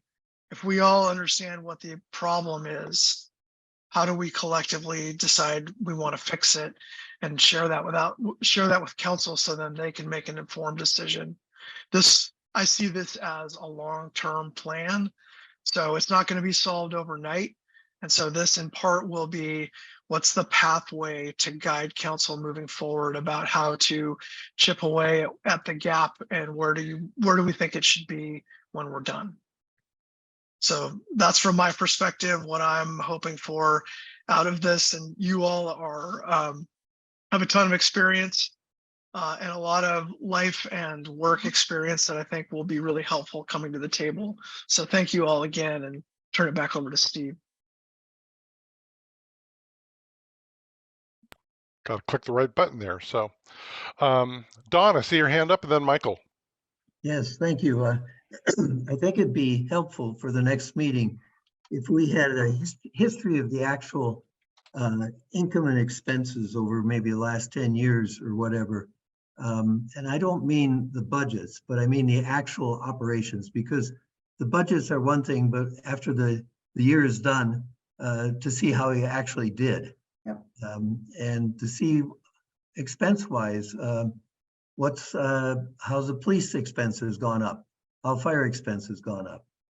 History of staff, number of staff people, number of police over the years. So we get a better feel of how we got in the position we're at right now. Yep. Great questions, Don. We'll make sure that we have that as part of the information we'll share at the next meeting, for sure. Michael. Yeah, thanks. It was on the same lines that Don was talking about. It'd be great to know. I'm just curious how much it's escalated, because I think about over time, as you all have lived here, how things have changed. And I have no idea how much police has escalated in cost. I would be great to know that, things like that. The other question I have is, and it goes back into the slide deck. So maybe I'll win the award for the dumbest questions of this group. But I just didn't understand, is when you said 2032, are we solvent until then? Is that just the date that we will? It's at $10 million, negative at that point. Is that how that works? Yeah, what we did is in that forecast that was created and shared with the council back in June of last year, which was before the budget that was adopted for this next year. And if there's one thing that's true in forecasting, is that the numbers never sleep. They're always changing, right? And so, but to that end, the 2032 was the 10 years out from 2022, which we were starting with the basis. Even though state law talks about 6 years, we like to go out 10 years to see if there's a long-term trend that's happening beyond just that 6-year window, knowing that at the best, crystal ball gazing that far out is just showing you trend analysis. It's not specific. But what it was showing was that the general fund fiscal gap, the projected expenditures that were being spent more than revenues coming in, would grow to $10 million annually by that time, which equated to about, I think, a 15+% of the general fund overall. And so that's sizable. And it's that imbalance of the revenues and expenses. We're going to go into a lot more detail about that next time. Does the city become insolvent if no Yeah, changes were to nothing. happen and the forecast were to take place? Reserves would be depleted before then. Before then, yeah, I was wondering when those Yes. lines cross, if we do nothing, Yes. when do the lines cross? I guess we'll see that when you guys show the data. The other thing I was wondering about is, the 1% increase in property tax. Has a city ever not invoked that over these so many years? Yes, there were many years where the city had chosen to forego that lift, if you will, that increase of the 1%. That created what is known as banked capacity to be able to use that for the future. And in fact, there was a decision made, was it 2 years ago, Aaron, 3 years ago, to tap into some of that bank capacity. And in fact, now it has been, I think, fully exhausted. Is that correct, Aaron? So all of that banked capacity, that 1% that wasn't charged, has now been implemented, and so there's no additional bank capacity as we sit here today. Wow, so you get to bank that. I got to bring that to my private parties. That sounds like a great plan. Didn't know There you you could go. do that. Okay, Yeah. well, thank you very much. Thank you. Nancy. Yes, so we've had a huge change in our city with the addition of Klahani and its residents. So I think Dawn has asked for a great information, but I think it would be helpful if we made those costs per citizen, because otherwise, it's going to look like we had this giant increase in our budget, but we don't understand why, because we have more services that we're providing to more people. So somehow if we can get a grasp of that based on how much larger the city that is now than it was a few years ago with more population, I think that would be useful. And I think what we're looking at here is the crossover point. I think that's what everybody's going, oh my gosh, when is the crossover point? And that makes us all feel a little nervous to think that we might be approaching that. 10 years out seems like forever to go, forever in the future to me. But if the crossover point is in 2 years, I'm really on this. Right? Isn't that kind of how you feel, Mike? Yeah. Or 2 years ago.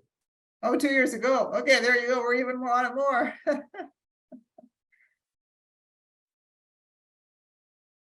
Great. Thank you, Nancy. John.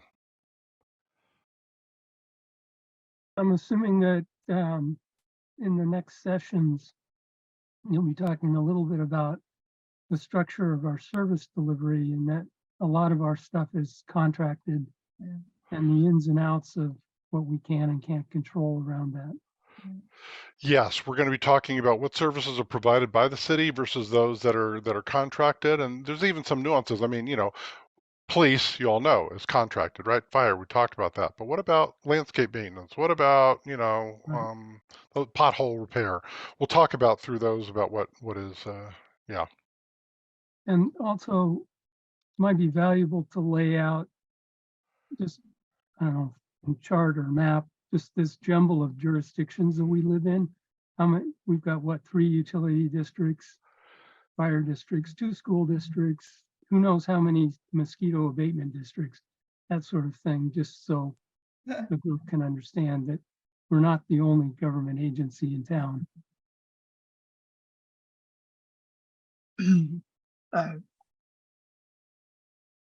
Great. Owen?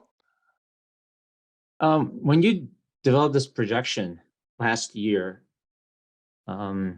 inflation rates were very high. Since then, it's kind of abated somewhat. Does that change your overall picture slightly or dramatically at this point?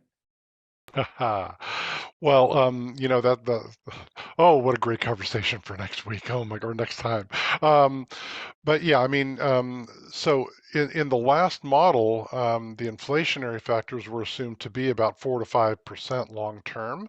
And I think that still makes sense, but we had this incredible growth that happened, right? Um, over this last this year plus or so. And so while I think that the near term will still, you know, have a little bit of a assumption there, and I think that, you know, the staff has built the budget based on assuming that there are some inflationary pressures over the next 2 years. You know, and again, we're getting into some of this conversation for next week, but I think where we're sitting today and what, based on what we're seeing with economists, is that 4+% is kind of where that long-term range is right now, in terms of, you know, creating a conservative yet realistic assumption about what inflationary pressures may be in the future. We don't think that it's going to be, you know, 5, 6, 7% long term. You know, we think that some of the adjustments that are happening at the Fed and some of the, you know, market corrections that have been taking place, which, you know, you alluded to, Owen, are going to help soften some of that. But I think a good placeholder might be 4% long term. So, in short, there are, you know, it will. In some regards, it helps, but I think that staff is already built into the 23-24 budget. Because remember, when we did the last iteration, which was in June of 22, the budget had still not even been, you know, prepared for council consideration at that time. So they've incorporated some inflationary assumptions in 23 and 24, and we're building and updating the forecast, and that's what we'll be presenting to you next meeting. Great question. I can talk about economics until I'm blue in the face. So, yeah. Any other questions, thoughts? Scott? I just want to say, I think these are great questions. I think what these are sort of sussing out is that there's a lot of nuance into looking at the straight data or the straight numbers or whatever it is, that there's a lot of factors that go into what makes those up. Just as an example, the police contract, the sheriff's deputies contract hasn't been finalized, so we don't know what the inflator is for that, and that drives a large chunk of what our police costs are. So some of those things are just straight inflation, and some are built into contract models that we don't have a lot of control over. So that's always that nuance that you have to look at when we look at the projections overall. So I think Steve is right about the long term, but I think as we look at even in the near term, how do we try to adjust for those components? And as we all know, once the floor rises, you're starting off on a new base, and then you're adding that next level on top of that. So that's just some of the, you know, we'll get into next week, but some of the nuance to all of these numbers. I see, Julie, you have your hand up. Yes, this is a question to some of my other volunteers who have worked like in government before.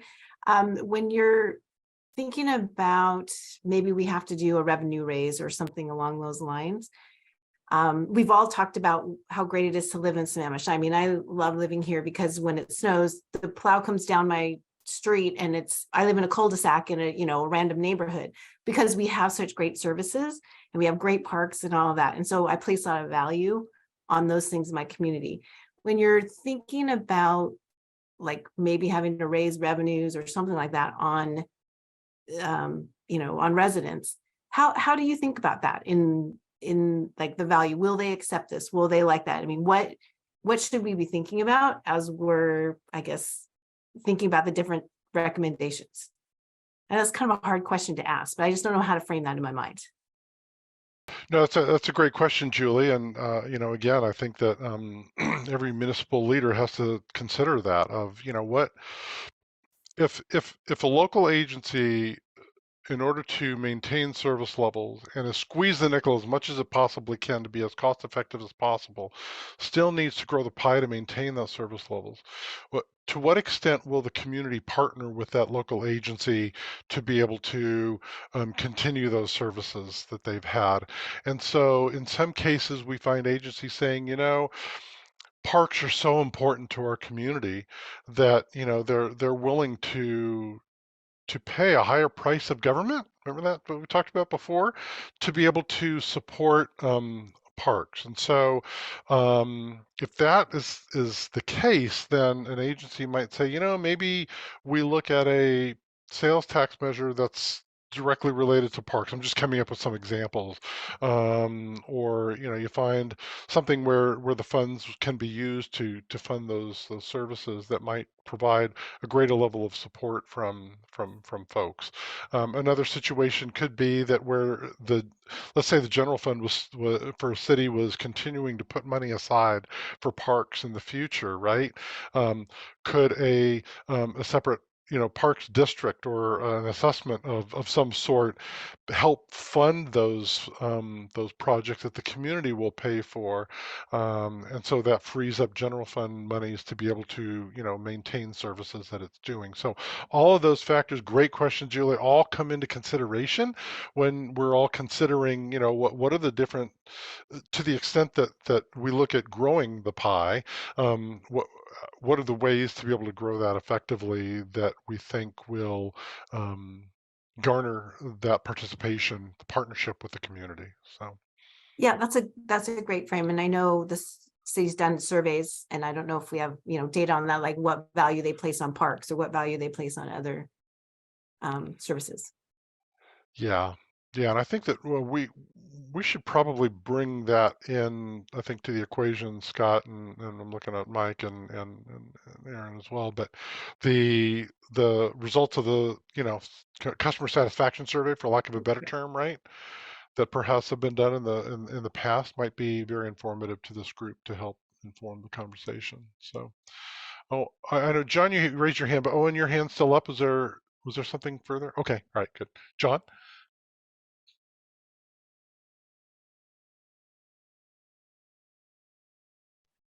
John, you John, I muted think, yourself. Yeah. Wherever that crazy mute button is.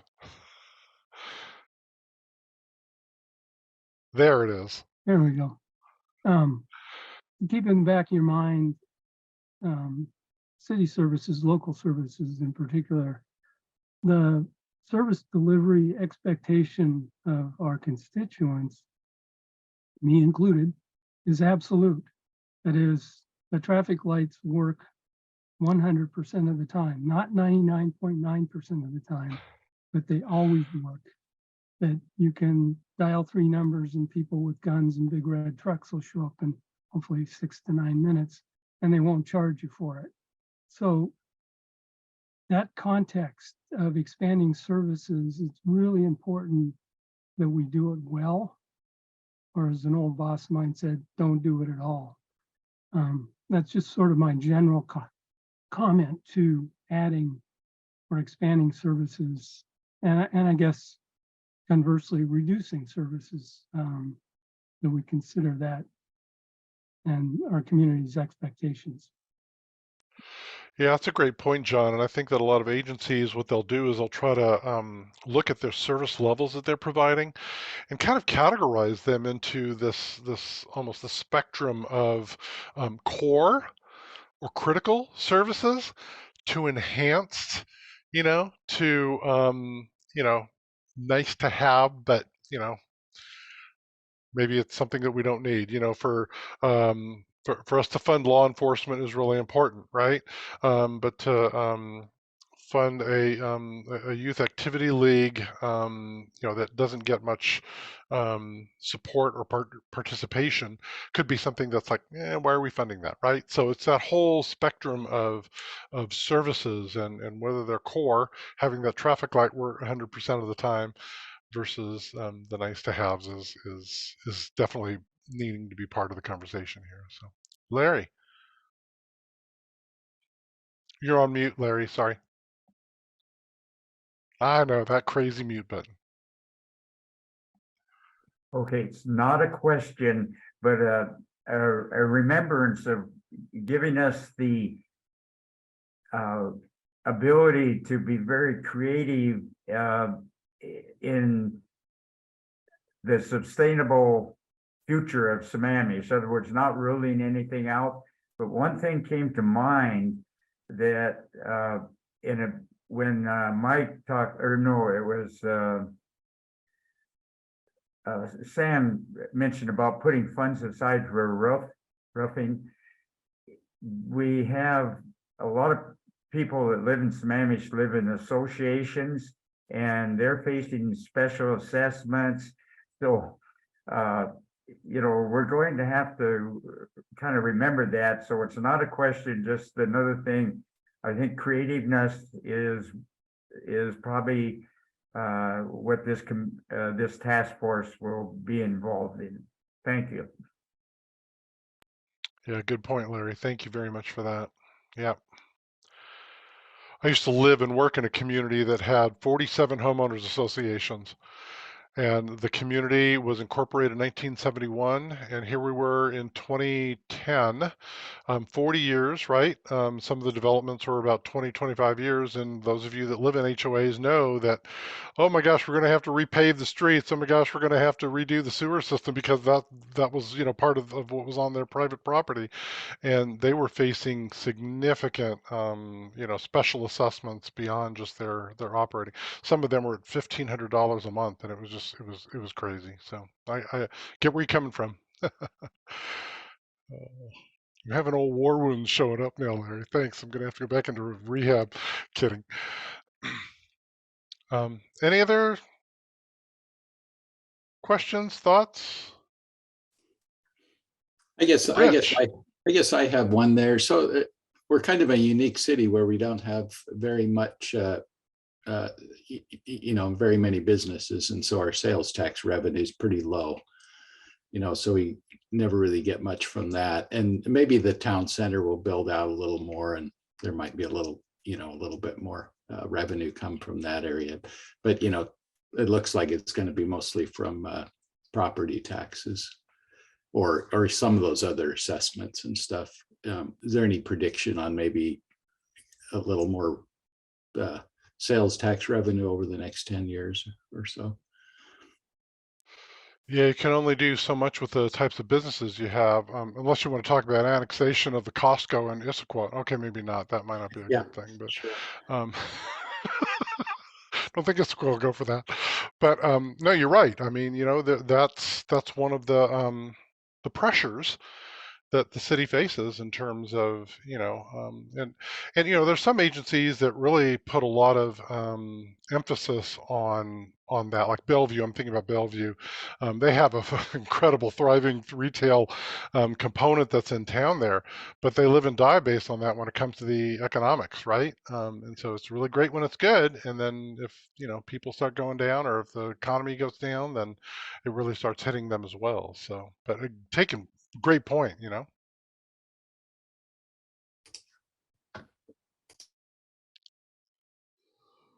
So, Michael?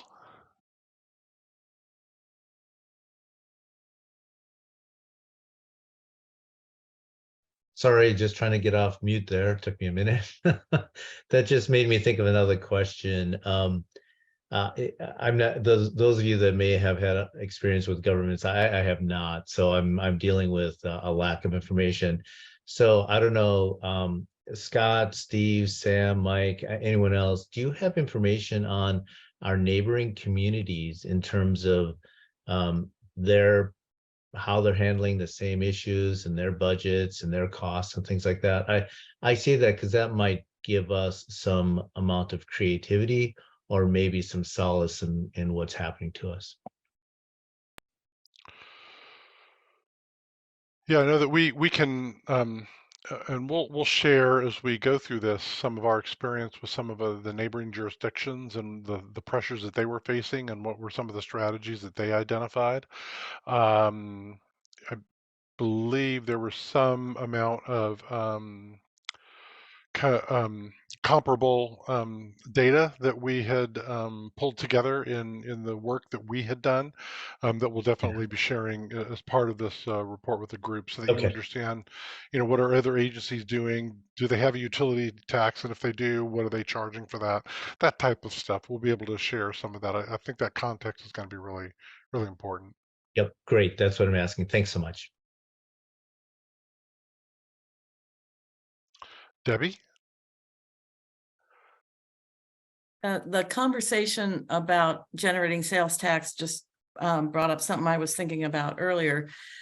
Do we have a market study for the city? Because just adding more retail doesn't generate necessarily more revenue if it's just taking from one shopping area to another, right? So we've all seen the stories where a mall opens and downtown dies, kind of thing. So I'm just wondering if because it's really going to be driven by the size of the market that we can attract. And so do we have that kind of information? Scott? Sure. Thanks, Steve. And Debbie, appreciate the question. So folks know, as part of the comprehensive plan, council has given us direction to do an economic development component for the first time. So we have a grant through the Port of Seattle that we are doing. We're building that work on economic development, the economic development chapter, which includes an assessment of our economic base. However, one of the bigger keys that Steve pointed out earlier is we don't have the zoning in place if we wanted to do something other than what we currently have. And that's why town center is, council has put a heavy emphasis on town center, because that's where new commercial space would go, so that you're not necessarily in direct competition with what you currently have. But what we don't have is we don't have light manufacturing, we don't have industrial, we don't have any class A office space. So we're never getting a Microsoft. And my understanding from my 7 bosses is that's not something that they want in town. So part of the thing we have to remember when we look at this type of thing is, what does the community want in terms of what would you actually get based on what we have or what we might have in the future? And so that's where those two things kind of have to balance out. We're working on that data, but overall, moving the needle a whole lot requires some substantive changes that I think would have to come out of the comp plan planning process in order for that to come to fruition. Yeah. Don? Yes, this is a question for Aaron, really. Sales tax now is based on point of delivery. So as we get more and more online purchases, is the sales tax increasing? And as town center increases the number of residents, there will be more purchases online. Is that better than worrying about having more businesses in the city? Yeah, so their sales tax profile has actually been strong throughout the pandemic, and that's largely what we saw. Is there were more sales occurring as people ordered supplies, and you had less of that income being spent outside of city limits. So the local share of sales taxes is point of delivery. So as that occurred, there was an increase in sales tax, and so that stayed strong. So that's part of what we would be looking at in forecasting going forward, is we have continued to forecast sales tax increasing over those future years in the forecast looking out, and we're tracking the current trend to see if that's going to continue. So as far as the makeup of retail and town center, that would be related to sales tax. So sales tax kind of has 2 components. One is the new construction. So as the materials are delivered and the lumber drops on site, there's a one-time sales tax increase associated with that. And then the retail type of projects that would generate ongoing sales tax. So as the right type of retailers get added to the mix, that could help a little bit there. But I agree with the sentiment of big box is really where it moves the needle on retail related to sales tax. Adding population, which was the other piece of that for town center, as you have residents in there that would deliver more goods and services, that could result in helping the sales tax forecast over the long term as well.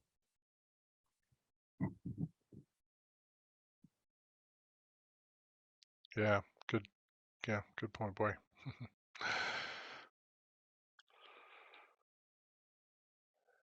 Any other thoughts as we wrap up tonight? What I'd love to do is maybe as we check out here from the meeting, can I just ask for us to just go around and everybody just kind of, share whatever thought you want to share, or, feedback that you have, or, how we can make this better for next time, or just, have a great weekend type thing. So I'm going to go around the board here in my Brady Bunch Zoom window here. Don, you're first on that board. So any final thoughts? Just a question. When we have the email addresses of the rest of us on the committee, and we have some questions, can we send a question to you or to Mike and CC everybody else on the committee? Like, for example, I would ask a question, the ARPA funds, how much is it and how has it been spent? It'd be good to see the question delivered to everybody and the answers to everybody. Good. We'll come up with. Go ahead. I was going to say, I think you can send those to Mike, and Mike will be the coordinator from our staff to coordinate all that stuff, because I think we want to make sure that everybody gets all the same information. So Don, if you want it, it's easier, just send it to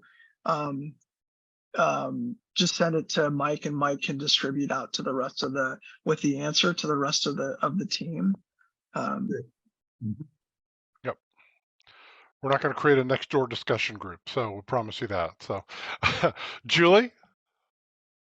Thank you for the background finance for those of us who are not, in government finance. I found that to be really helpful, and also appreciate that the city is planning and looking out so far ahead. I think that's I appreciate that the city's wanting to do that and willing to do that. Great, thank you for that. John? Mike did regional comms. You kind of broke up there. He's still on mute. I think he froze. Larry, you want to go? Well, okay, one of the things I was going to put this, not in a question, but this is both humbling and enchanting in a way. There's roughly 65,000 people reside in Sammamish, and probably 30,000 of those are roughly adults.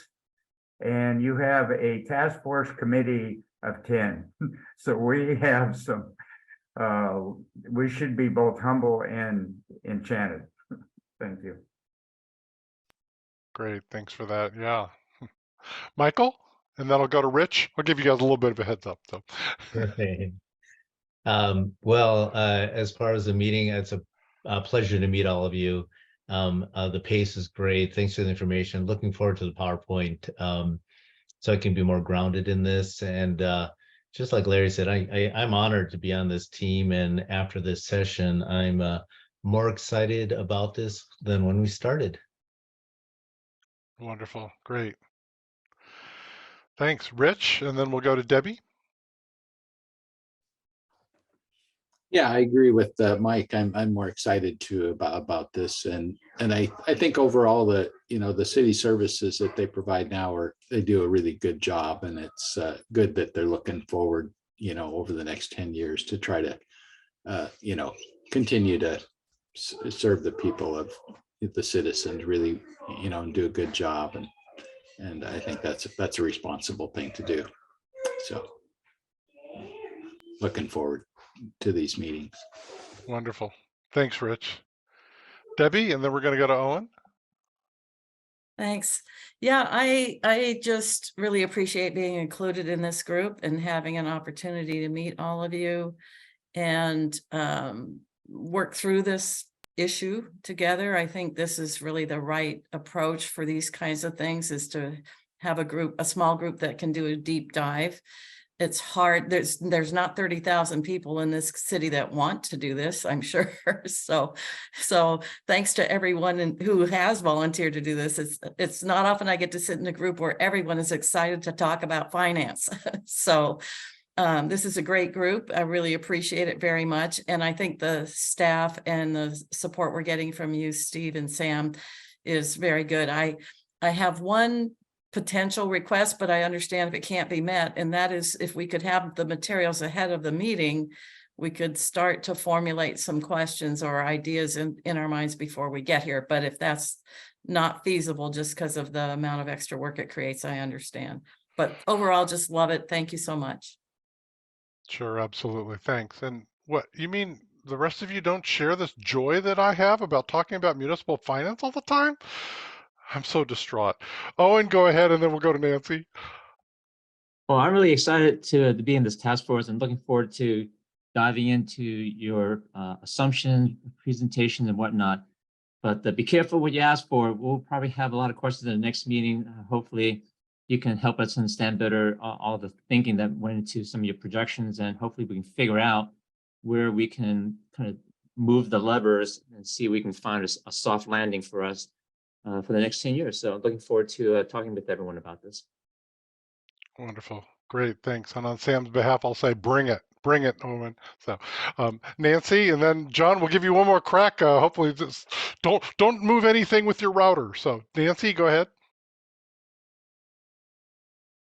I appreciated the succinct and organized approach tonight. Thank you for that. That was very helpful. You know, and people only have, 50 minutes worth of attention span. So I appreciate that. And, you know, we're finishing early tonight, and yeah, I feel like we covered all the bases, and I'm looking forward to the specifics of next time. So thank you so much. Thank you. John. Sorry, my connection dropped for some reason. I think Michael asked for some comps from the region. Just asking that those comps include something like Mercer Island that's closer to us than Issaquah or Redmond in terms of our makeup of residential and commercial. And also welcome, Rachel. Welcome to the city. Indeed. Yeah, it's good to meet you, Rachel, and glad to have you on the team. So city staff, anybody wanted to final check out? And Scott, I'm going to turn to you for any final thoughts. Yeah, thanks, Steve. I really appreciate it. I just want to again thank all of you for being willing to jump in and do to work on this issue. This is critically important. This is really where our future lies, and I'm so pleased by the caliber of folks that are on this group. I think it's a strong group, and we all look to hear from you all what your thoughts are in taking an outsider's perspective and looking in, because we get a little too close to it sometimes. So I'm really appreciative of all of you being willing to step up and join us and be part of this process. So thank you again very much for giving us your time. That's all I got. Have a So great on that, weekend, everybody. yeah. Debbie's already got her seat ready to go for the sunset, you know, and there it is. So I was silhouetted. I had to move. that's right. And it's the second longest night of the year, right? So enjoy the rest of the night, y'all. And thank you very much for being here. And we'll see you in a couple weeks. Thank you, everybody. Great, Bye. thank you. Thanks, everyone. Thank you. Bye. Good night. Thanks.